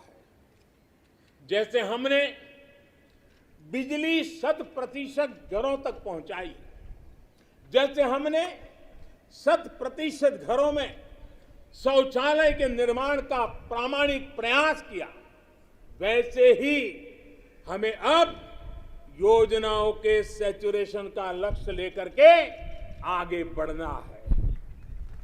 और इसके लिए हमें समय सीमा बहुत दूर नहीं रखनी है। हमें कुछ ही वर्षों में अपने संकल्पों को साकार करना है। देश आज हर घर जल मिशन को लेकर के तेजी से काम कर रहा है। मुझे खुशी है कि जल जीवन मिशन के सिर्फ 2 वर्ष में 4.5 करोड़ से ज्यादा परिवारों को नल से जल मिलना शुरू हो गया, पाइप से वाटर मिलना शुरू हो गया है। करोड़ों माता बहनों का आशीर्वाद, यही हमारी पूंजी है। इस 100% का सबसे बड़ा लाभ ये होता है कि सरकारी योजना के लाभ से कोई वंचित नहीं रहता। जब सरकार ये लक्ष्य बनाकर चलती है कि हमें समाज की आखिरी पंक्ति में जो व्यक्ति खड़ा है उस तक पहुंचना है, तो न कोई भेदभाव हो पाता है और न ही भ्रष्टाचार की गुंजाइश रहती है। मेरे प्यारे देशवासियों, देश के हर गरीब, हर व्यक्ति तक पोषण पहुंचाना भी सरकार की प्राथमिकता है। गरीब महिलाओं, गरीब बच्चों में कुपोषण और जरूरी पौष्टिक पदार्थों की कमी उनके विकास में बड़ी बाधा बनती है। इसे देखते हुए ये तय किया गया है कि सरकार अपनी अलग अलग योजनाओं के तहत जो चावल गरीबों को देती है उसे फोर्टिफाई करेगी, गरीबों को पोषण युक्त चावल देगी। राशन की दुकान पर मिलने वाला चावल हो,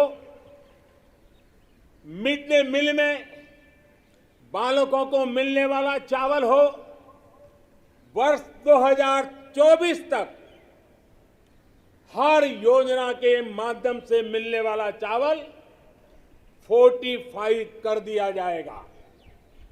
मेरे प्यारे देशवासियों, आज देश में हर गरीब तक बेहतर स्वास्थ्य सुविधा पहुंचाने का अभियान भी तेज गति से चल रहा है।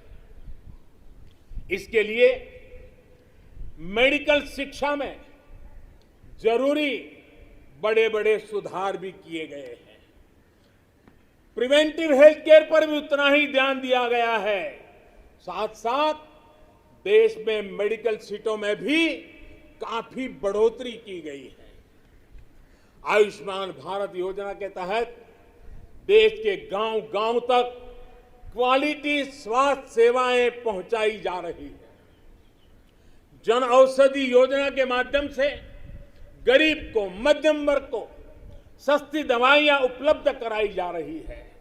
अभी तक 75,000 से ज्यादा हेल्थ एंड वेलनेस सेंटर्स बनाए जा चुके हैं। अब ब्लॉक स्तर पर अच्छे अस्पतालों और आधुनिक लैब के नेटवर्क पर विशेष रूप से काम किया जा रहा है। बहुत जल्द देश के हजारों अस्पतालों के पास अपने ऑक्सीजन प्लांट भी होंगे। मेरे प्यारे देशवासियों, 21वीं सदी में भारत को नई ऊंचाई पर पहुंचाने के लिए भारत के सामर्थ्य का सही इस्तेमाल, पूरा इस्तेमाल, ये समय की मांग है, बहुत जरूरी है। इसके लिए जो वर्ग पीछे है, जो क्षेत्र पीछे है, उनकी हैंड होल्डिंग करनी ही होगी। मूलभूत जरूरतों की चिंता के साथ ही दलितों, पिछड़ों, आदिवासियों, सामान्य वर्ग के गरीबों के लिए आरक्षण सुनिश्चित किया जा रहा है। अभी हाल ही में मेडिकल शिक्षा के क्षेत्र में ऑल इंडिया कोटे में ओबीसी वर्ग में को आरक्षण की व्यवस्था भी की गई है। संसद में कानून बनाकर ओबीसी से जुड़ी सूची बनाने का अधिकार राज्यों को दे दिया गया है। मेरे प्यारे देशवासियों, जैसे हम ये सुनिश्चित कर रहे हैं कि समाज की विकास यात्रा में कोई व्यक्ति ना छूटे, कोई वर्ग ना छूटे, वैसे ही देश का कोई भूभाग, देश का कोई कोना भी पीछे नहीं छूटना चाहिए। विकास सर्वांगी होना चाहिए, विकास सर्वस्पर्शी होना चाहिए, विकास सर्वसमावेशक होना चाहिए। देश के ऐसे क्षेत्रों को आगे लाने के लिए पिछले 7 वर्षों में जो प्रयास किए गए हैं, अब उसे और तेजी देने की दिशा में हम आगे बढ़ रहे हैं। हमारा पूर्वी भारत, नॉर्थ ईस्ट, जम्मू कश्मीर, लद्दाख सहित पूरा हिमालय का क्षेत्र हो, हमारी कोस्टल बेल्ट या फिर आदिवासी अंचल हो, ये भविष्य में भारत के विकास का, भारत की विकास यात्रा का बहुत बड़ा आधार बनने वाले हैं। आज नॉर्थ ईस्ट में कनेक्टिविटी का नया इतिहास लिखा जा रहा है। ये कनेक्टिविटी दिलों की भी है और इंफ्रास्ट्रक्चर की भी है। बहुत जल्द नॉर्थ ईस्ट के सभी राज्यों की राजधानियों को रेल सेवा से जोड़ने का काम पूरा होने वाला है। एक्ट ईस्ट पॉलिसी के तहत आज नॉर्थ ईस्ट बांग्लादेश, म्यांमार और दक्षिण पूर्वी एशिया से भी कनेक्ट हो रहा है। बीते वर्षों में जो प्रयास हुए हैं, उसकी वजह से हम नॉर्थ ईस्ट में स्थायी शांति के लिए, श्रेष्ठ भारत के निर्माण के लिए उत्साह अनेक गुना बढ़ा हुआ है। नॉर्थ ईस्ट से वहां पर tourism, adventure sports, organic farming, herbal medicine, oil palm, इसका पोटेंशियल बहुत बड़ी मात्रा में है। हमें पूरी तरह इस पोटेंशियल को निखारना होगा, देश की विकास यात्रा का हिस्सा बनाना होगा और हमें ये काम अमृत काल के कुछ दशक में ही पूरा करना है। सभी के सामर्थ्य को उचित अवसर देना, यही लोकतंत्र की असली भावना है। जम्मू हो या कश्मीर, विकास का संतुलन अब जमीन पर दिख रहा है। जम्मू कश्मीर में ही डिलिमिटेशन कमीशन का गठन हो चुका है और भविष्य में विधानसभा चुनावों के लिए भी तैयारियां चल रही है। लद्दाख भी विकास की अपनी असीम संभावनाओं की तरफ आगे बढ़ चला है।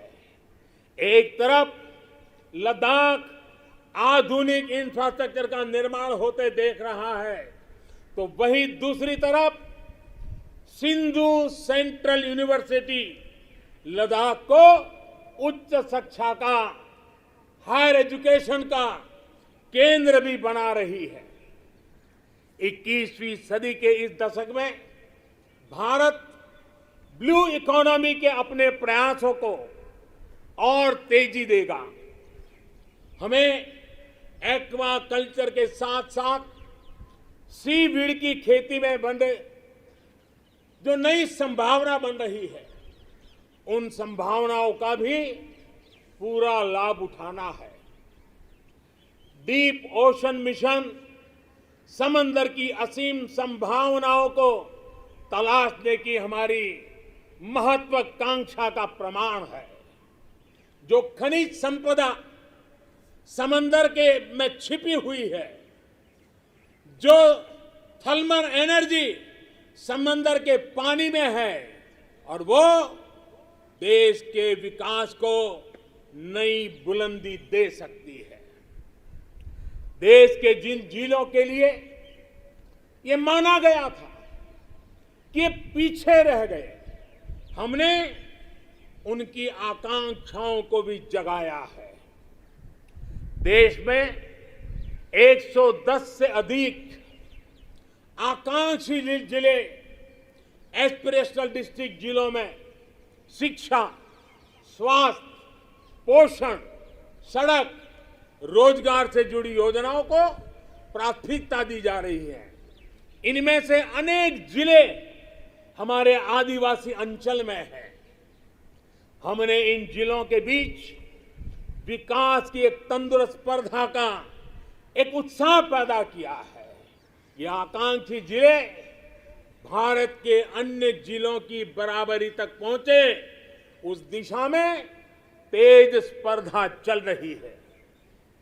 मेरे प्यारे देशवासियों, अर्थ जगत में पूंजीवाद और समाजवाद, इसकी चर्चा तो बहुत होती है, लेकिन भारत सहकारवाद पर भी बल देता है।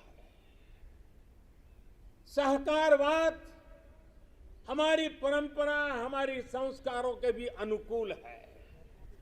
सहकारवाद जिसमें जनता जनार्दन की सामूहिक शक्ति का अर्थव्यवस्था की चालक शक्ति के रूप में ड्राइविंग फोर्स बने, ये देश के ग्रासरूट लेवल की इकोनॉमी के लिए एक अहम क्षेत्र है। कोऑपरेटिव ये सिर्फ कानून नियमों की जंजाल वाली एक व्यवस्था नहीं है, बल्कि कोऑपरेटिव एक स्पिरिट है, कोऑपरेटिव एक संस्कार है, एक कोऑपरेटिव एक सामूहिक चलने की मन प्रवृत्ति है। उनका सशक्तिकरण हो, इसके लिए हमने अलग मंत्रालय बनाए कर इस दिशा में कदम उठाया है। और राज्यों के अंदर जो सहकारी क्षेत्र है, उसको जितना ज्यादा बल दे सके, वो बल देने के लिए हमने ये कदम उठाया है। मेरे प्यारे देशवासियों, इस दशक में हमने गांवों में नई अर्थव्यवस्था के निर्माण के लिए पूरी शक्ति लगानी होगी। आज हम अपने गांवों को तेजी से परिवर्तित होते देख रहे हैं। बीते कुछ वर्षों में गांवों तक सड़क और बिजली की सुविधाओं को पहुंचाने के रहे थे, वो पूरा कालखंड हमारा रहा। लेकिन अब गांवों को ऑप्टिकल फाइबर नेटवर्क, डेटा की ताकत पहुंच रही है, इंटरनेट पहुंच रहा है। गांव में भी डिजिटल एंटरप्रेन्योर तैयार हो रहे हैं। गांव में जो हमारी सेल्फ हेल्प ग्रुप से जुड़ी 8 करोड़ से अधिक बहनें हैं, वो एक से बढ़कर एक प्रोडक्ट्स बनाती है।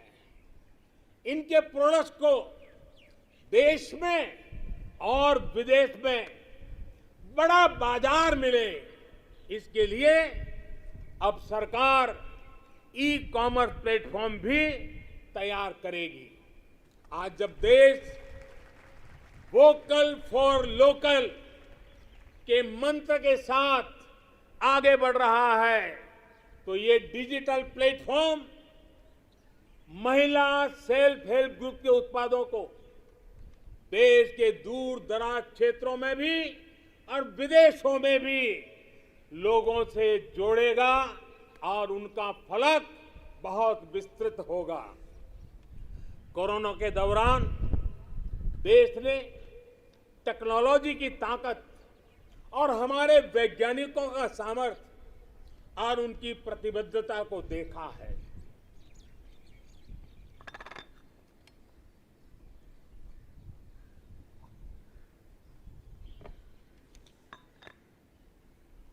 देश के हर क्षेत्र में हमारे वैज्ञानिक बहुत सूझबूझ से काम कर रहे हैं। अब समय आ गया है कि हम अपने कृषि क्षेत्र में भी वैज्ञानिकों की क्षमताओं और उनके सुझावों को भी हमारे एग्रीकल्चर सेक्टर में जोड़ें। अब हम ज्यादा इंतजार नहीं कर सकते हैं और हमें इसका पूरा लाभ भी उठाना है। ये देश को खाद्य सुरक्षा देने के साथ फल, सब्जियां और अनाज का उत्पादन बढ़ाने में बहुत बड़ी मदद मिलेगी और हम विश्व तक पहुंचने के लिए अपने आप को मजबूती से आगे बढ़ाएंगे। इन प्रयासों के बीच हमें कृषि सेक्टर की एक बड़ी चुनौती की भी और ध्यान देना है। ये चुनौती है गांव के लोगों के पास कम होती जमीन। बढ़ती हुई आबादी के साथ परिवार में जो बंटवारे हो रहे हैं, उसकी वजह से किसानों की जमीन छोटी छोटी से छोटी होती जा रही है। देश के 80% से ज्यादा किसान ऐसे हैं जिनके पास 2 हेक्टेयर से भी कम जमीन है। 2 हेक्टेयर से भी कम। पहले जो देश में नीतियां थी, और हम देखें 100 में से 80 किसान, उनके पास 2 हेक्टेयर से भी कम जमीन, यानी देश का किसान एक प्रकार से छोटा किसान है। पहले जो देश में नीतियां बनी, उनमें इन छोटे किसानों को जितनी प्राथमिकता देनी चाहिए थी, उन पर जितना ध्यान केंद्रित करना चाहिए था, वो रह गया। अब देश में इन्हीं छोटे किसानों को ध्यान में रखते हुए कृषि सुधार किए जा रहे हैं, निर्णय लिए जा रहे हैं। फसल बीमा योजना में सुधार हो, एमएसपी को 1.5 गुना करने का बड़ा महत्वपूर्ण निर्णय हो, छोटे किसानों को किसान क्रेडिट कार्ड से सस्ते दर से बैंक से कर्ज मिले, इसकी व्यवस्था हो, सोलर पावर से जुड़ी योजनाएं खेत तक पहुंचाने की बात हो, किसान उत्पादक संगठन हो। ये सारे प्रयास छोटे किसानों की ताकत बढ़ाएंगे।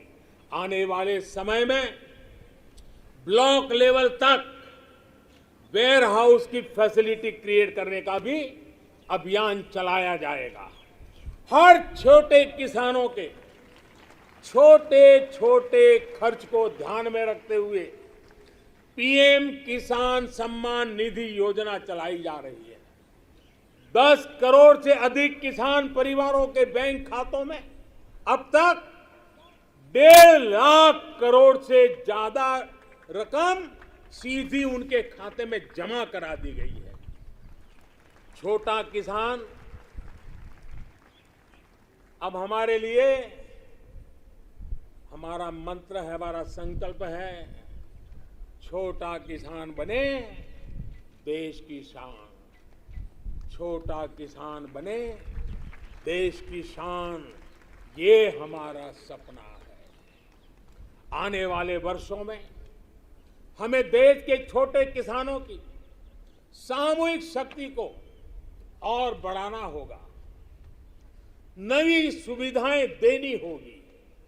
आज देश के 70 से ज्यादा रेल रूटों पर किसान रेल चल रही है। किसान रेल छोटे किसानों को अपने उत्पाद का कम कीमत, ट्रांसपोर्टेशन का खर्चा कम हो, इस पर दूर दराज के इलाकों में वो इस आधुनिक सुविधा के साथ अपने उत्पाद पहुंचा सकता है। कमलम हो या शाही लीची, भूत जलोकिया मिर्च हो या काला चावल या हल्दी, अनेकों उत्पाद अब दुनिया के अलग अलग देशों में भेजे जा रहे हैं। आज देश को खुशी होती है जब भारत की मिट्टी में पैदा हुई चीजों की सुगंध दुनिया के अलग अलग देशों तक पहुंच रही है। भारत के खेत से निकली सब्जियां और खाद्यान्न से आज दुनिया का टेस्ट बन रहा है। मेरे प्यारे देशवासियों, कैसे आज गांवों के सामर्थ्य को बढ़ाया जा रहा है, उसका एक उदाहरण है स्वामित्व योजना। हम सब जानते हैं कि गांवों में जमीन की जमीन की कीमत का क्या हल होता है। जमीन पर उनको बैंकों से कोई कर्ज नहीं मिलता है, खुद जमीन के मालिक होने के बावजूद भी, क्योंकि गांव में जमीनों के कागज पर कई कई पीढ़ियों से कोई काम नहीं हुआ है। लोगों के पास इसकी व्यवस्था नहीं है। इस स्थिति को बदलने का काम आज स्वामित्व योजना कर रही है। आज गांव-गांव हर एक घर की, हर जमीन की ड्रोन के जरिए मैपिंग हो रही है। गांव की जमीनों के डेटा और संपत्ति के कागज ऑनलाइन अपलोड हो रहे हैं। इससे न सिर्फ गांवों में जमीन से जुड़े विवाद समाप्त हो रहे हैं, बल्कि गांव के लोगों को बैंक से आसानी से लोन भी मिलने की व्यवस्था निर्माण हुई है। गांव गरीब की जमीनें विवाद का नहीं, विकास का आधार बने। देश आज उस दिशा में बढ़ रहा है। मेरे प्यारे देशवासियों,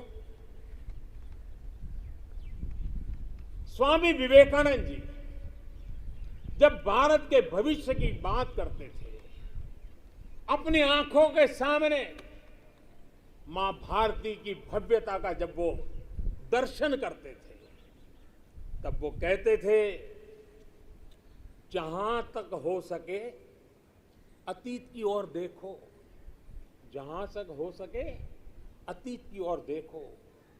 पीछे जो चीर नूतन झरना बह रहा है, पीछे जो चीर नूतन झरना बह रहा है, आकंठ उसका जल पियो और उसके बाद देखिए स्वामी विवेकानंद जी की विशेषता, उसके बाद सामने की ओर देखो, आगे बढ़ो और भारत को पहले से भी कहीं ज्यादा उज्जवल, महान, श्रेष्ठ बनाओ।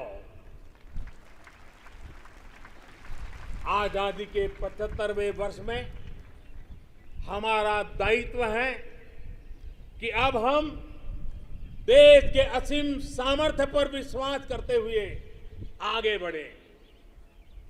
हमें मिलकर काम करना होगा नेक्स्ट जनरेशन इंफ्रास्ट्रक्चर के लिए। हमें मिलकर काम करना होगा वर्ल्ड क्लास मैन्युफैक्चरिंग के लिए। हमें मिलकर काम करना होगा कटिंग एज इनोवेशंस के लिए। हमें मिलकर काम करना होगा न्यू एज टेक्नोलॉजी के लिए। मेरे प्यारे देशवासियों, आधुनिक विश्व में प्रगति की बुनियाद आधुनिक इंफ्रास्ट्रक्चर पर खड़ी होती है। ये मध्यम वर्ग की आवश्यकताओं, आकांक्षाओं की भी पूर्ति करते हैं। कमजोर इंफ्रास्ट्रक्चर का बहुत बड़ा नुकसान विकास की गति को भी होता है, शहरी मध्यम वर्ग को भी होता है। मेरे प्यारे देशवासियों, इसी बात को समझते हुए जल, थल, नभ हर क्षेत्र में देश ने असाधारण स्पीड और स्केल पर काम करके दिखाया है। नए जलमार्ग, वाटरवेज हो, नए नए स्थानों को सी प्लेन से जोड़ना हो, देश में बहुत तेजी से काम चल रहा है। भारतीय रेलवे भी तेजी से आधुनिक अवतार में ढल रही है। देश ने संकल्प लिया है कि आजादी के अमृत महोत्सव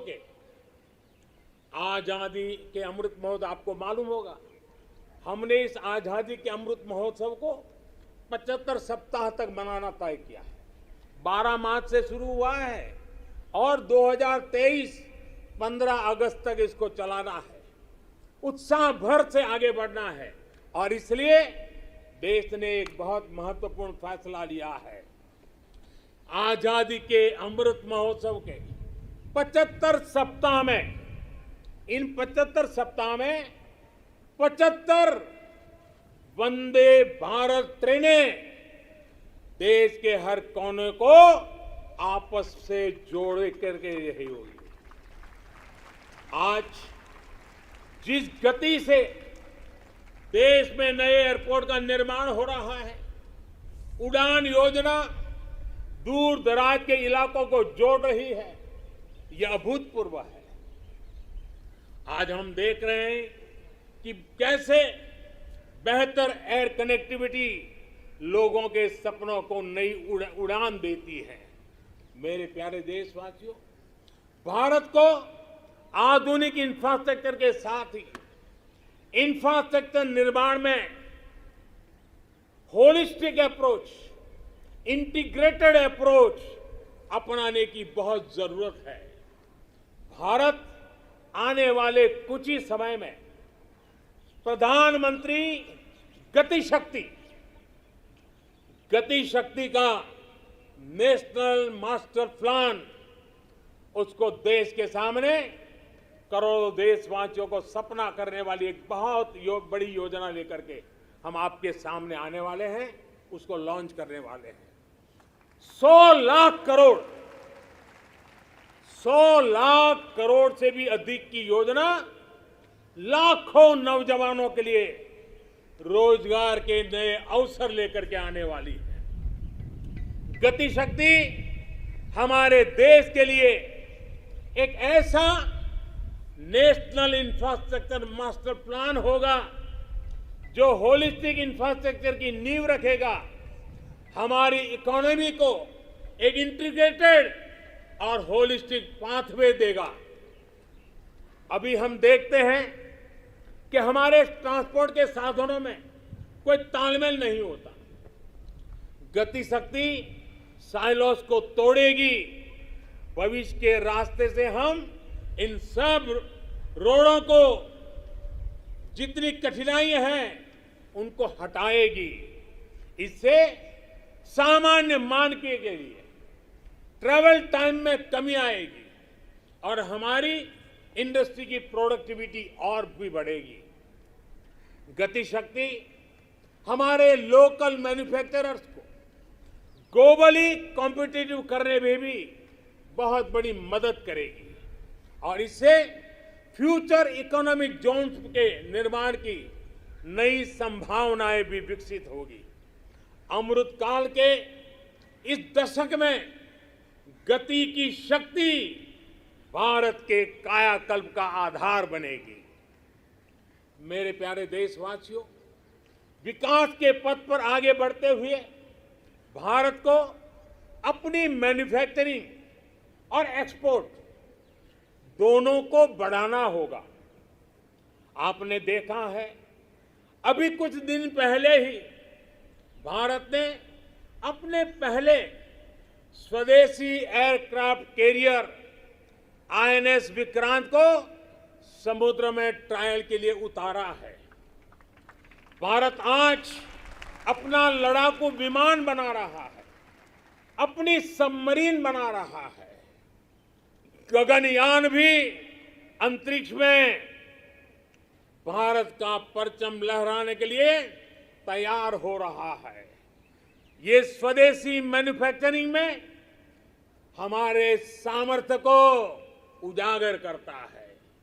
कोरोना के बाद उभरी नई आर्थिक परिस्थितियों में मेक इन इंडिया को स्थापित करने के लिए देश ने प्रोडक्शन लिंक इंसेंटिव्स को भी घोषणा की है। इस स्कीम से जो बदलाव आ रहा है, उसका उदाहरण इलेक्ट्रॉनिक मैन्युफैक्चरिंग सेक्टर से है। 7 साल पहले हम लगभग $8 बिलियन के मोबाइल फोन इंपोर्ट यानी आयात करते थे। अब इंपोर्ट तो बहुत ज्यादा घटी है। आज हम $3 बिलियन के मोबाइल फोन एक्सपोर्ट भी कर रहे हैं।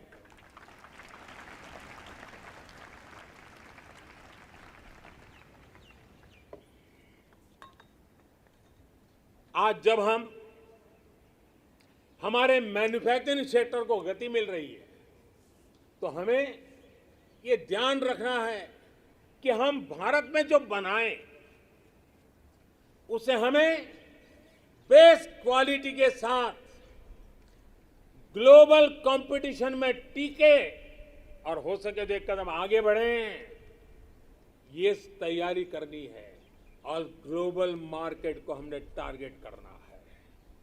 देश के सभी मैन्युफैक्चरर्स को मैं आग्रहपूर्वक कहना चाहूंगा, हमारे मैन्युफैक्चरर्स को इस बात को कभी नहीं भूलना होगा कि आप जो प्रोडक्ट बाहर बेचते हैं, वो सिर्फ आपकी कंपनी के द्वारा बनाया हुआ सिर्फ एक पुर्जा नहीं है, एक प्रोडक्ट नहीं है। उसके साथ भारत की पहचान जुड़ी होती है, भारत की प्रतिष्ठा जुड़ी होती है, भारत के कोटि कोटि लोगों का विश्वास जुड़ा होता है। मेरे प्यारे देशवासियों, मैं इसलिए मैन्युफैक्चरर्स को कहता हूं, आपका हर एक प्रोडक्ट भारत का ब्रांड एम्बेसडर है। जब तक वो प्रोडक्ट इस्तेमाल में ले आया जाता रहेगा, उसे खरीदने वाला कहेगा, बड़े गर्व से कहेगा, सीना तान करके कहेगा, हाँ ये मेड इन इंडिया है। ये मिजाज चाहिए। अब आपके मन में दुनिया के मार्केट में छा जाने का सपना होना चाहिए। इस सपने को पूरा करने के लिए सरकार हर तरह से आपके साथ खड़ी है। मेरे प्यारे देशवासियों, आज देश के अलग अलग सेक्टर्स और देश के छोटे शहरों में भी टियर 2, टियर 3 सिटीज में भी नए नए स्टार्टअप बन रहे हैं। उनकी भारतीय प्रोडक्ट्स को अंतर्राष्ट्रीय बाजार में जाने में बड़ी भूमिका भी है। सरकार अपने इन स्टार्टअप्स के साथ पूरी ताकत के साथ खड़ी है। उन्हें आर्थिक मदद देना हो, टैक्स में छूट देना हो, उनके लिए नियमों को सरल बनाना हो, सब कुछ किया जा रहा है। हमने देखा है कोरोना के इस कठिन काल में ही हजारों नए स्टार्टअप्स उभर करके आए हैं। बड़ी सफलता से वे आगे बढ़ रहे हैं। कल के स्टार्टअप आज के यूनिकॉर्न बन रहे हैं। इनकी मार्केट वैल्यू हजारों करोड़ रुपए तक पहुंच रही है। ये देश में नए प्रकार के वेल्थ क्रिएटर्स हैं। ये अपने यूनिक आइडियाज की शक्ति से अपने पैरों पर खड़े हो रहे हैं, आगे बढ़ रहे हैं और दुनिया को छा जाने का सपना लेकर के चल रहे हैं। इस दशक में भारत के स्टार्टअप इकोसिस्टम, इसको हम पूरी दुनिया में सर्वश्रेष्ठ बनाएं। हमें इस दिशा में काम करना है, हमें रुकना नहीं है। मेरे प्यारे देशवासियों, बड़े परिवर्तन लाने के लिए, बड़े रिफॉर्म के लिए राजनीतिक इच्छा शक्ति, पॉलिटिकल विल की जरूरत होती है। आज दुनिया देख रही है कि भारत में राजनीतिक इच्छा शक्ति की कोई कमी नहीं है। रिफॉर्म्स को लागू करने के लिए गुड और स्मार्ट गवर्नेंस चाहिए। आज दुनिया इस बात की भी साक्षी है कि कैसे भारत अपने यहां गवर्नेंस का नया अध्याय लिख रहा है।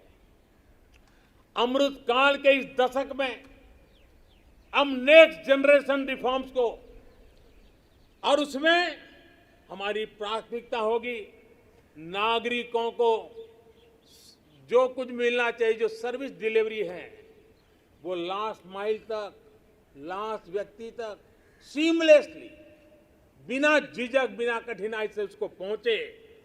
देश के समग्र विकास के लिए लोगों के जीवन में सरकार और सरकारी प्रक्रियाओं का बेवजह दखल समाप्त करना ही होगा।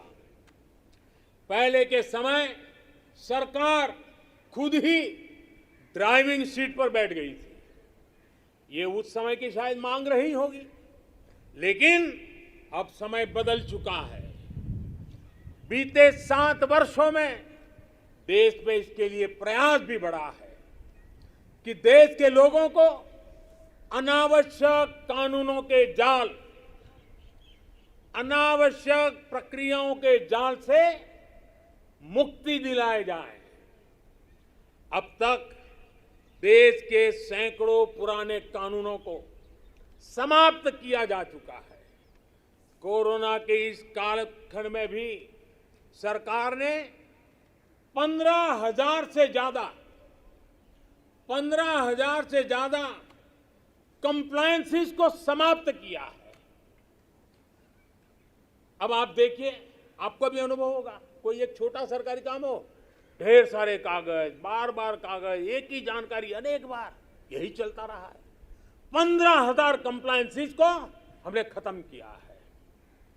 आप सोचिए, 200 साल पहले, एक उदाहरण मैं देना चाहता हूं, 200 साल पहले हमारे यहां एक कानून चला आ रहा है। 200 साल यानी 1857 से भी पहले से, जिसकी वजह से देश के नागरिक को मैपिंग यानी नक्शा बनाने की स्वतंत्रता नहीं थी। अब विचार कीजिए, 1857 से चल रहा है। नक्शा बनाना है तो सरकार को पूछिए, नक्शा किसी किताब में छापना है तो सरकार से पूछिए, नक्शा खो जाने पर गिरफ्तारी का भी उसमें प्रावधान है। आजकल हर फोन में मैप का ऐप है। सैटेलाइट की इतनी ताकत है कि फिर ऐसे कानूनों का बोझ सिर पर लेकर देश को आगे कैसे बढ़ाएंगे हम। कंप्लायंसेस का ये बोझ उतरना बहुत जरूरी है। मैपिंग की बात हो, स्पेस की बात हो, इंफॉर्मेशन टेक्नोलॉजी की बात हो, बीपीओ की बात हो, जैसे अनेक सेक्टरों में बहुत सारे रेगुलेशंस को हमने समाप्त कर दिया है। मेरे प्यारे देशवासियों, बेवजह कानूनों की जकड़ से मुक्ति, ईज ऑफ लिविंग, साथ साथ ईज ऑफ डूइंग बिजनेस, दोनों के लिए बहुत ही जरूरी है। हमारे देश के उद्योग और व्यापार आज इस बदलाव को महसूस कर रहे हैं। आज दर्जनों श्रम कानून सिर्फ 4 कोड में समा चुके हैं। टैक्स से जुड़ी व्यवस्थाओं को भी अब आसान और फेसलेस किया गया है। इस तरह के रिफॉर्म सिर्फ सरकार तक सीमित ना रहे, बल्कि ग्राम पंचायत और नगर निगमों, नगर पालिकाओं तक पहुंचे। इस पर देश की हर व्यवस्था को मिलकर के काम करना होगा। मैं जो आह्वान कर रहा हूं और बड़े आग्रह से कर रहा हूं, केंद्र हो या राज्य, सभी के विभागों से मैं कह रहा हूं, सभी सरकारी कार्यालयों से कह रहा हूं, अपने यहां नियमों प्रक्रियाओं की समीक्षा का अभियान चलाइए। हर वो नियम, हर वो प्रक्रिया जो देश के लोगों के सामने बाधा बनकर, बोझ बनकर खड़ी हुई है, उसे हमें दूर करना ही होगा। मुझे पता है जो ये 70-75 साल में जमा हुआ है वो एक दिन में या एक साल में नहीं जाएगा, लेकिन मन बनाकर काम शुरू करेंगे तो हम ऐसा जरूर कर पाएंगे। मेरे प्यारे देशवासियों, इसी सोच के साथ सरकार ने ब्यूरोक्रेसी में पीपल सेंट्रिक अप्रोच बढ़ाने, एफिशिएंसी बढ़ाने के लिए सरकार ने मिशन कर्मयोगी और कैपेसिटी बिल्डिंग कमीशन की शुरुआत भी की है। मेरे प्यारे देशवासियों, कौशल और सामर्थ्य से भरे, अपनी मिट्टी के लिए कुछ कर गुजरने की भावना से भरे नौजवानों को तैयार करने में बड़ी भूमिका होती है। किसकी होती है? बड़ी भूमिका होती है हमारी शिक्षा की, हमारी शिक्षा व्यवस्था की, हमारी शिक्षा परंपरा की। आज देश के पास 21वीं सदी की जरूरतों को पूरा करने वाली नई राष्ट्रीय शिक्षा नीति भी है। अब हमारे बच्चे ना कौशल की कमी के कारण रुकेंगे और ना ही भाषा की सीमा में बंधेगी। दुर्भाग्य से हमारे देश में भाषा को लेकर एक बड़ा विभाजन पैदा हो गया है। भाषा की वजह से हमने देश के बहुत बड़े टैलेंट को पिंजरे में बांध दिया है। मातृभाषा में होनहार लोग मिल सकते हैं। मातृभाषा में पढ़े हुए लोग आगे आएंगे तो उनका आत्मविश्वास और बढ़ेगा। जब गरीब की बेटी, गरीब का बेटा मातृभाषा में पढ़कर प्रोफेशनल बनेंगे तो उनके सामर्थ्य के साथ न्याय होगा। नई राष्ट्रीय शिक्षा नीति में गरीबी के खिलाफ लड़ाई का साधन भाषा है, ऐसा मैं मानता हूं। ये नई राष्ट्रीय शिक्षा नीति भी एक प्रकार से गरीबी के खिलाफ लड़ाई का एक बहुत बड़ा शस्त्र बनकर के काम आने वाला है।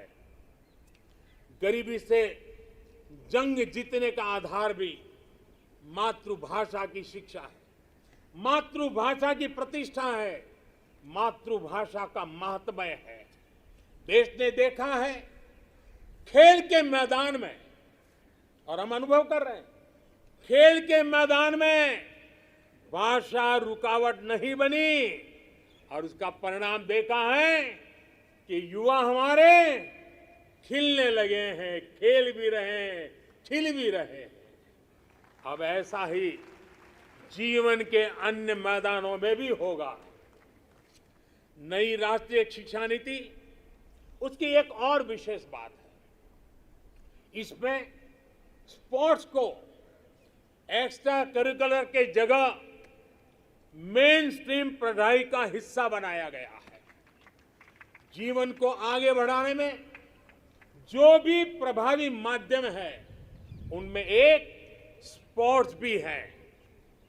जीवन में संपूर्णता के लिए जीवन में खेलकूद होना, स्पोर्ट्स होना बहुत आवश्यक है। एक समय था जब खेलकूद की मुख्य धारा नहीं समझा जाता था। माँ बाप भी बच्चों से कहते थे कि खेलते ही रहोगे तो जीवन बर्बाद कर लोगे। अब देश में फिटनेस को लेकर, स्पोर्ट्स को लेकर एक जागरूकता आई है। इस बार ओलंपिक में भी हमने देखा है, हमने अनुभव किया है। ये बदलाव हमारे देश के लिए एक बहुत बड़ा टर्निंग पॉइंट है।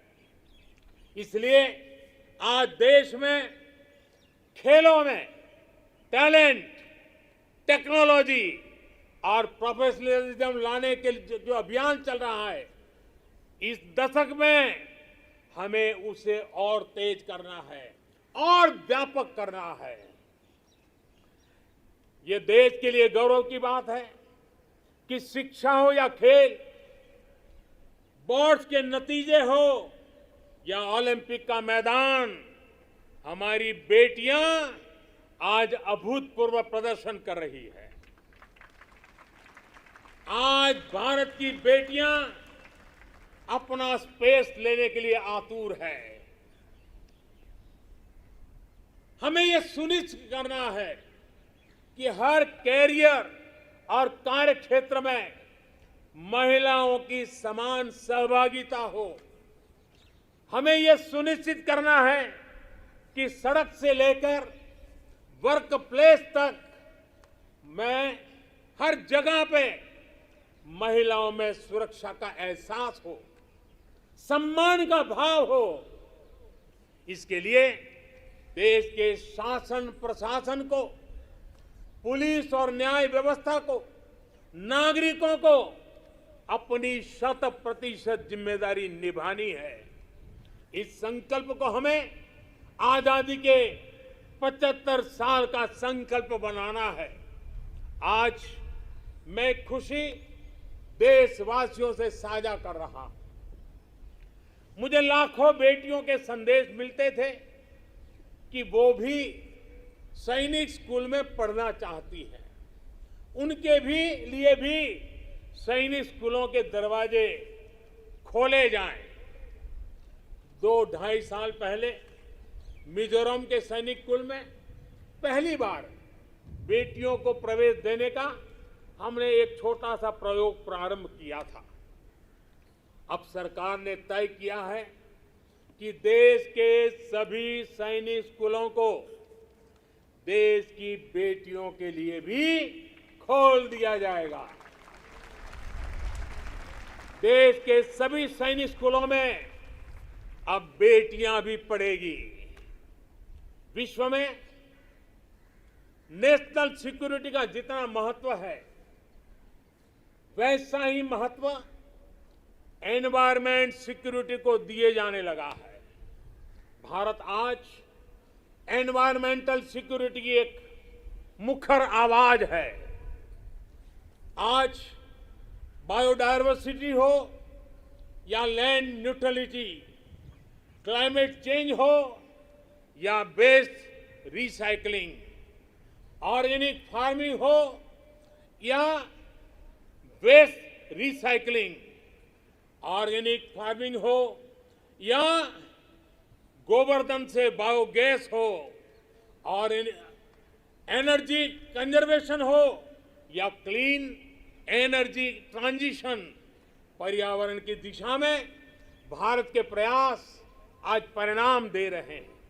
भारत ने वन क्षेत्र को या फिर नए नेशनल पार्क की संख्या, बाघों की संख्या और एशियाटिक लायन सभी में वृद्धि हर देशवासी के लिए खुशी की बात है।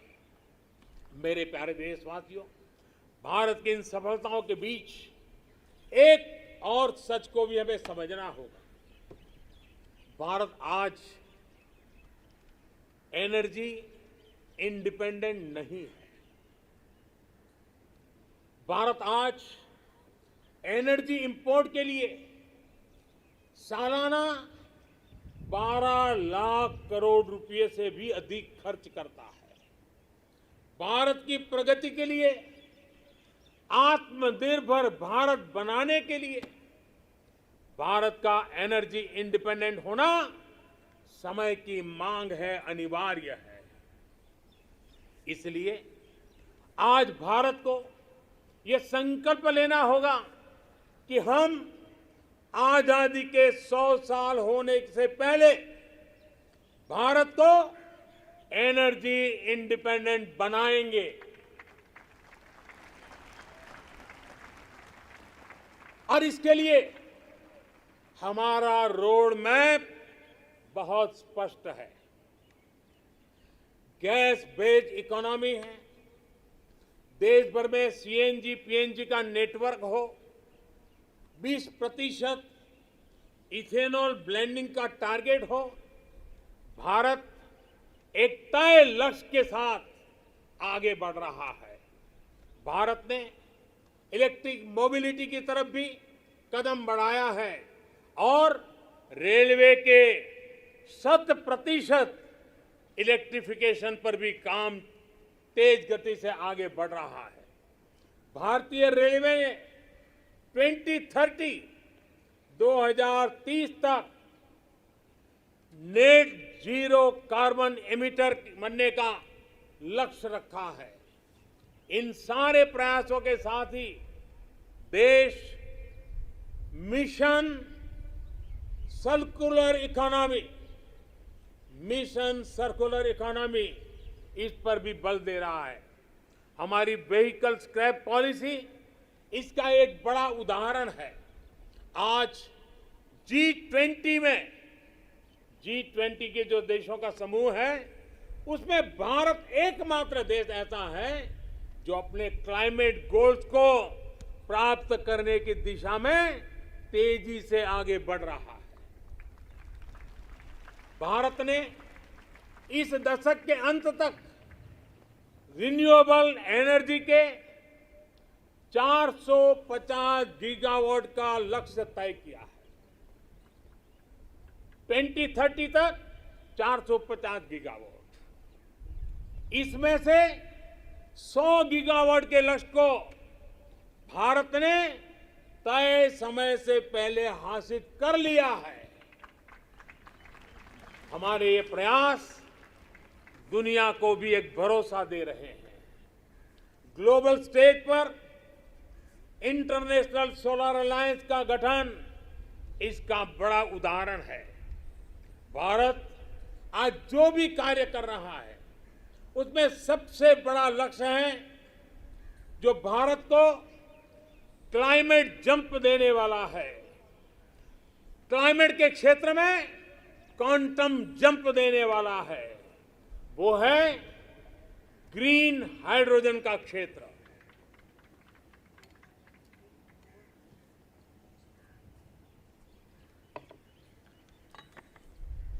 ग्रीन हाइड्रोजन के क्षेत्र के लक्ष्य की प्राप्ति के लिए मैं आज इस तिरंगे की साक्षी में नेशनल हाइड्रोजन मिशन की घोषणा कर रहा हूं। अमृत काल में हमें भारत को ग्रीन हाइड्रोजन के प्रोडक्शन और एक्सपोर्ट का ग्लोबल हब बनाना है। ये ऊर्जा के क्षेत्र में भारत की एक नई प्रगति उसको आत्मनिर्भर बनाएगा और पूरे विश्व में क्लीन एनर्जी ट्रांजिशन की नई प्रेरणा भी बनेगा। ग्रीन ग्रोथ से ग्रीन जॉब के नए नए अवसर हमारे युवाओं के लिए, हमारे स्टार्टअप के लिए आज दस्तक दे रहे हैं। मेरे प्यारे देशवासियों, 21वीं सदी का आज का भारत बड़े लक्ष्य गढ़ने और उन्हें प्राप्त करने का सामर्थ्य रखता है। आज भारत उन विषयों को भी हल कर रहा है जिनके सुलझाने में दशकों से, सदियों से इंतजार था।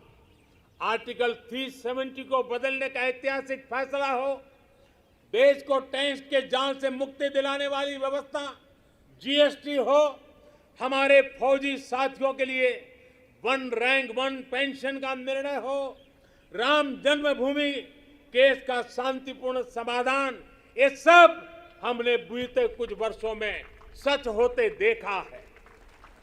त्रिपुरा में दशकों बाद ब्रू रियांग समझौता होना हो, ओबीसी कमीशन को संवैधानिक दर्जा देना हो, या फिर जम्मू कश्मीर में आजादी के पहली बार बीडीसी और डीडीसी चुनाव, भारत की संकल्प शक्ति लगातार सिद्ध कर रहा है।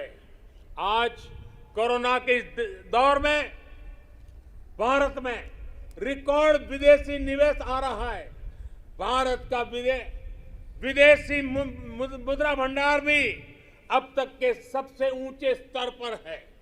सर्जिकल स्ट्राइक और एयर स्ट्राइक करके भारत ने देश के दुश्मनों को नए भारत के सामर्थ्य का संदेश भी दे दिया है। ये बताता है कि भारत बदल रहा है, भारत बदल सकता है। भारत कठिन से कठिन फैसले भी ले सकता है और कड़े से कड़े फैसले लेने में भी भारत झिझकता नहीं है, रुकता नहीं है। मेरे प्यारे देशवासियों, सेकंड वर्ल्ड वॉर के बाद, द्वितीय विश्व युद्ध के बाद वैश्विक संबंधों का स्वरूप बदल गया। कोरोना के बाद भी पोस्ट कोरोना नए वर्ल्ड ऑर्डर की संभावना है। कोरोना के दौरान दुनिया ने भारत के प्रयासों को देखा भी है और सराहा भी है। आज दुनिया भारत को एक नई दृष्टि से देख रही है। इस दृष्टि के दो महत्वपूर्ण पहलू हैं, एक आतंकवाद और दूसरा विस्तारवाद। भारत इन दोनों ही चुनौतियों से लड़ रहा है और सधे हुए तरीके से बड़ी हिम्मत के साथ जवाब भी दे रहा है।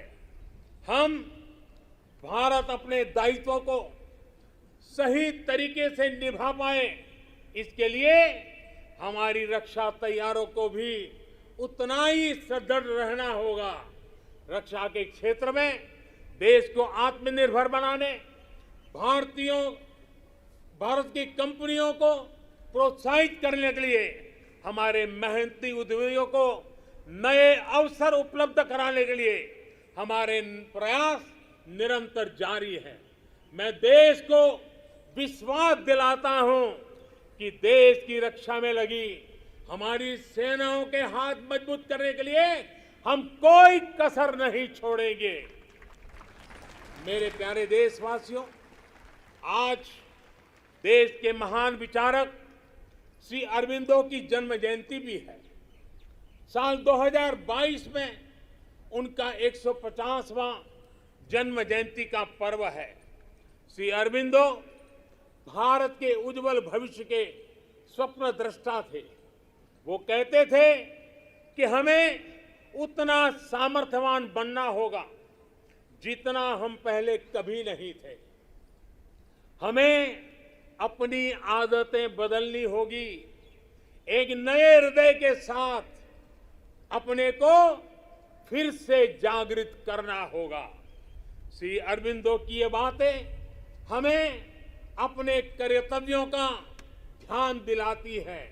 एक नागरिक के तौर पर, एक समाज के तौर पर हम देश को क्या दे रहे हैं, ये भी हमें सोचना होगा। हमने अधिकारों को हमेशा महत्व दिया है। उस कालखंड में उसकी जरूरत भी रही है, लेकिन अब हमें कर्तव्यों को सर्वोपरि बनाना है, सर्वोपरि रखना है। जिन संकल्पों का बीड़ा आज देश ने उठाया है, उन्हें पूरा करने के लिए हर जन को जुड़ना होगा, हर देशवासी को इसे ओन करना होगा। देश के जल संरक्षण का अभियान शुरू किया है तो हमारा कर्तव्य है पानी बचाने को अपनी आदत से जोड़ना। देश अगर डिजिटल लेन देन पर बल दे रहा है तो हमारा भी कर्तव्य है कि हम भी कम से कम कैश वाला ट्रांजैक्शन करना। देश ने लोकल फॉर वोकल का अभियान शुरू किया है तो हमारा कर्तव्य है कि ज्यादा से ज्यादा स्थानीय उत्पादों को खरीदे। देश के प्लास्टिक मुक्त भारत की जो हमारी कल्पना है, हमारा कर्तव्य है कि सिंगल यूज प्लास्टिक को इस्तेमाल पूरी तरह हमें रोकना होगा। ये हमारे ही कर्तव्य है कि हम अपनी नदियों में गंदगी न डालें, अपने समंदर के किनारों को स्वच्छ रखें। हमें स्वच्छ भारत मिशन को भी एक और नए मुकाम तक पहुंचाना है। आज जब देश आजादी के 75 वर्ष के उपलक्ष्य में आजादी का अमृत महोत्सव मना रहा है तो हमें इस आयोजन से जुड़ना भी, उसके में बढ़ चढ़ करके हिस्सा लेना, संकल्पों को बार बार जगाते रहना, ये हम सबका कर्तव्य है।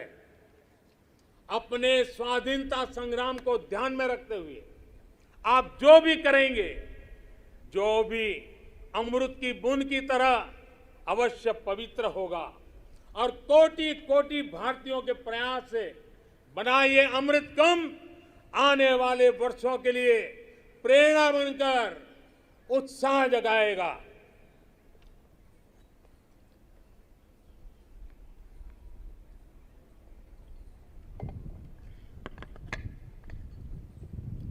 मेरे प्यारे देशवासियों, मैं भविष्य दृष्टा नहीं हूं, मैं कर्म के फल पर विश्वास करता हूं।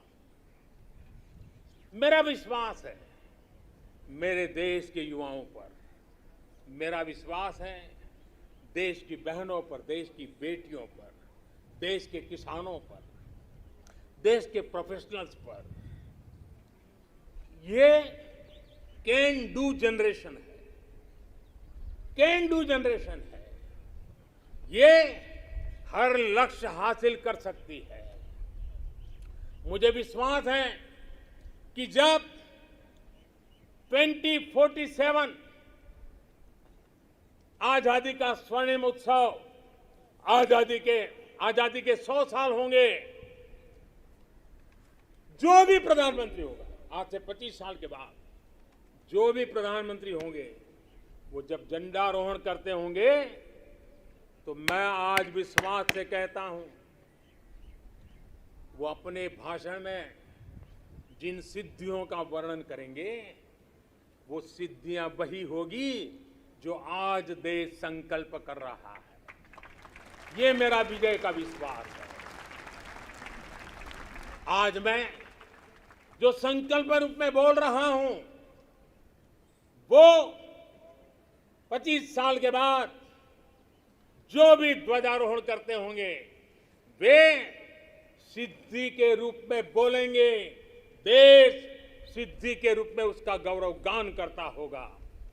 जो आज देश के युवा हैं वो उस समय भी देखेंगे कि देश ने कैसे ये कमाल करके दिखाया है। 21वीं सदी में भारत के सपनों और आकांक्षाओं को पूरा करने से कोई भी बाधा अब हमें रोक नहीं सकती। हमारी ताकत हमारी जीवटता है, हमारी ताकत हमारी एकजुटता है, हमारी प्राण शक्ति राष्ट्र प्रथम सदैव प्रथम की भावना है। ये समय है साझा स्वप्न देखने का, ये समय है साझा संकल्प करने का, ये समय है साझा प्रयत्न करने का और यही समय है हम विजय की ओर बढ़ चले। और इसलिए मैं फिर कहता हूं,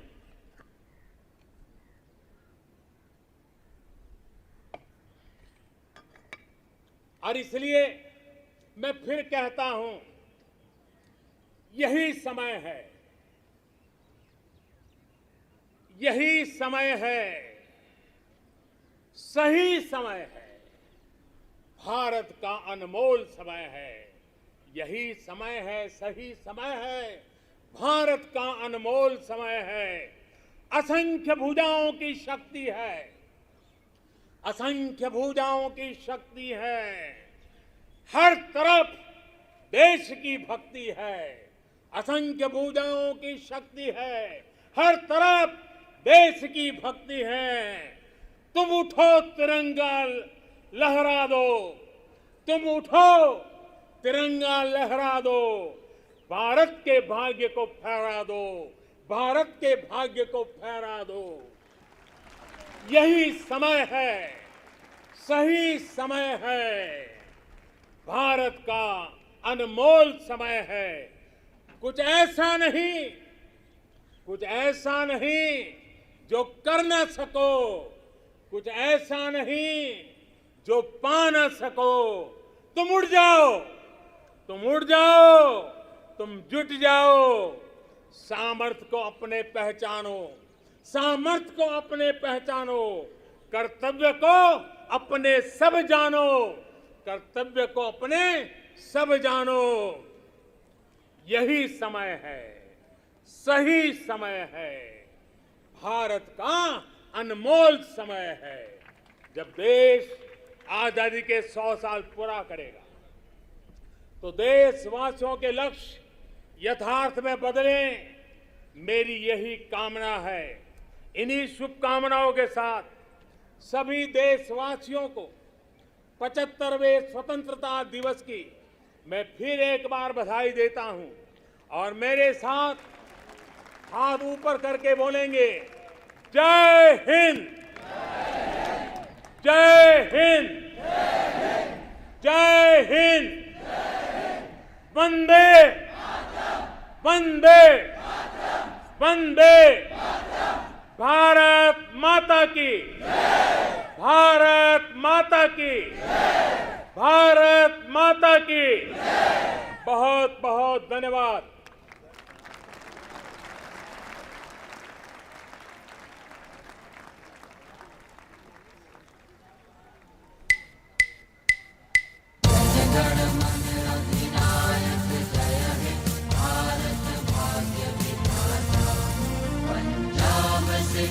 गुजरात मराठा द्राविड़ उत्कल बंग, विंध्य हिमाचल यमुना गंगा।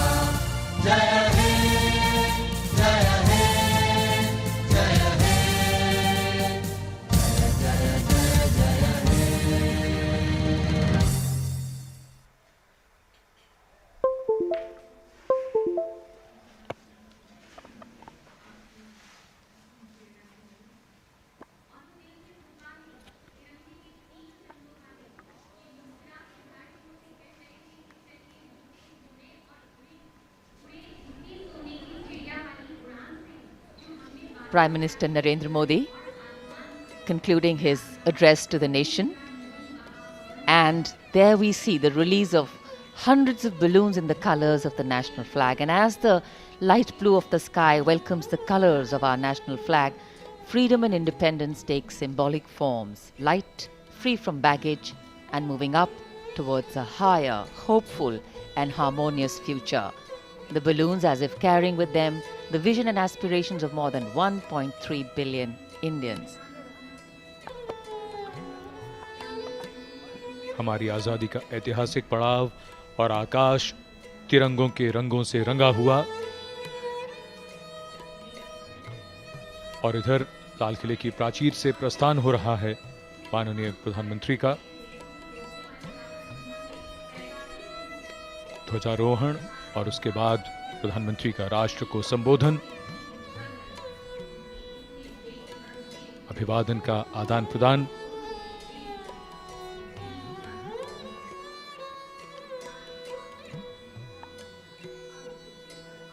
इस तरह के आयोजन और उनमें कोरोना प्रोटोकॉल्स का पूरी तरह के साथ पालन किया गया। आमंत्रित अतिथियों की संख्या, उनके बैठने की व्यवस्था, सब कुछ बड़ी बारीकी से ध्यान रखा जाता है। और अब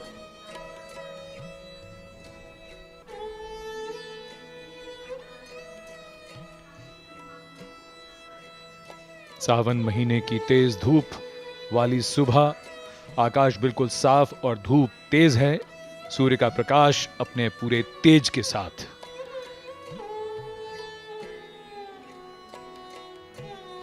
इस समारोह के आयोजन की जिम्मेदारी मुख्य रूप से रक्षा मंत्रालय की है।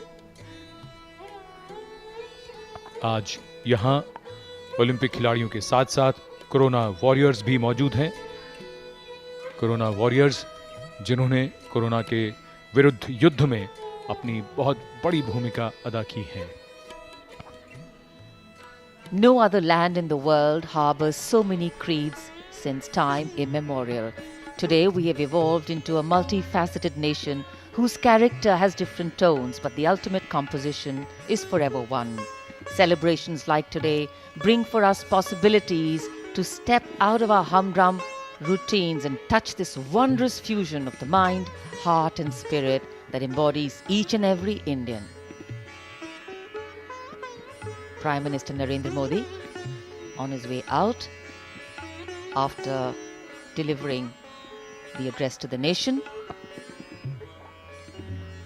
माननीय प्रधानमंत्री श्री नरेंद्र मोदी ने लाल किले की प्राचीर से अपने संबोधन में देश के समक्ष जो प्राथमिकताएं हैं उनका रेखांकन किया, जो चुनौतियां हैं उनसे भारत ने किस तरीके से पार पाया है और कैसे आगे आने वाले समय में हमें चुनौतियों का डट कर सामना करना है, इसका उल्लेख किया। साथ ही ओलंपिक खेलों में, अंतर्राष्ट्रीय प्रतियोगिताओं में जिन खिलाड़ियों ने भाग लिया, भारत का नाम रोशन किया, पदक जीता या नहीं जीता, लेकिन खेलों में भाग लिया, पूरे संकल्प के साथ प्रदर्शन किया, उनकी मुक्त कंठ से सराहना की है।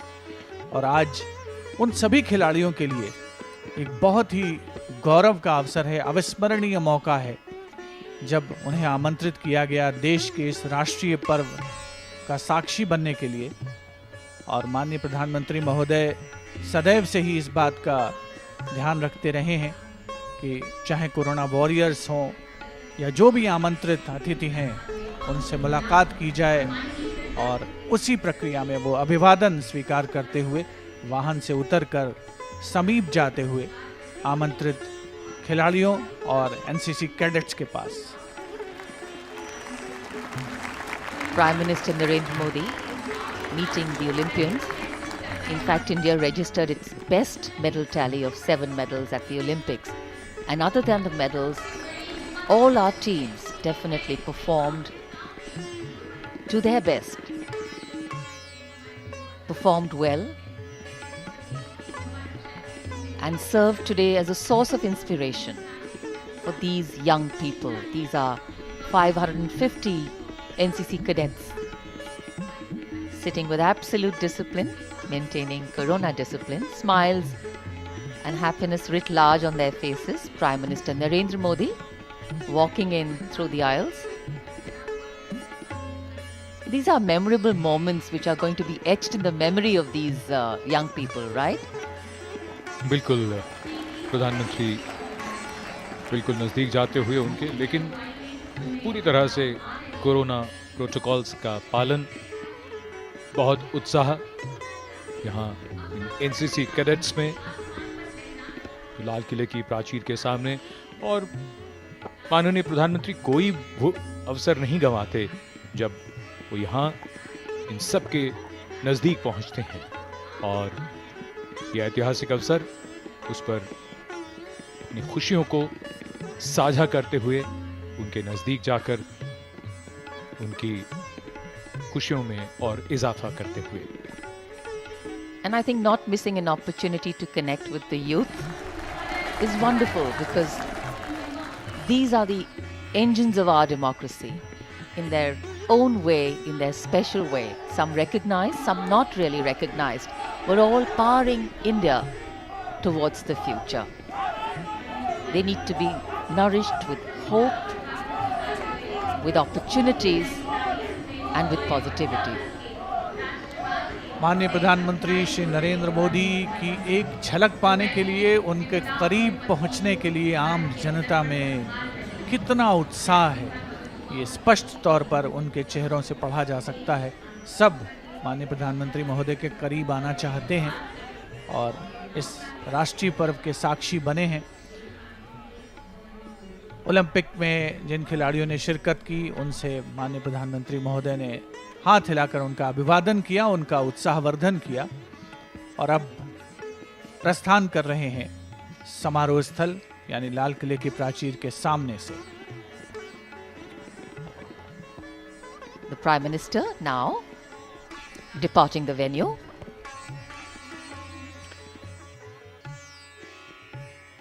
ओलंपिक खिलाड़ी, वो चेहरे, वो नाम जो अब सब जानते हैं, देश का गौरव हैं। और अब माननीय प्रधानमंत्री प्रस्थान कर रहे हैं लाल किले से।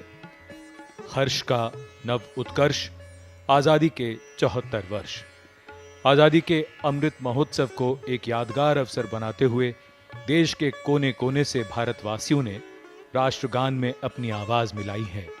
राष्ट्र की भावनाएं राष्ट्रगान के माध्यम से पूरा भारत एक आवाज, देश बने दुनिया का सरताज। जब भी हम भारतीय एकजुट हुए, जो हमारा था हमने वापस लिया, जो हम चाहते थे वो हमने पाकर दिखाया। हर दुश्मन को परास्त कराए, अंतरिक्ष को भी जीत कर आए। उसी तरह आजादी के अमृत महोत्सव के उपलक्ष्य में हम सब एक बार फिर एकजुट हुए। राष्ट्र के गौरव की खातिर हमने कुछ ऐसा किया जो पहले कभी न किया था। एक साथ जुड़कर राष्ट्रगान गाकर हमने लोकतंत्र की शक्ति दुनिया को दिखाई। चलिए देखते हैं कैसे।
One day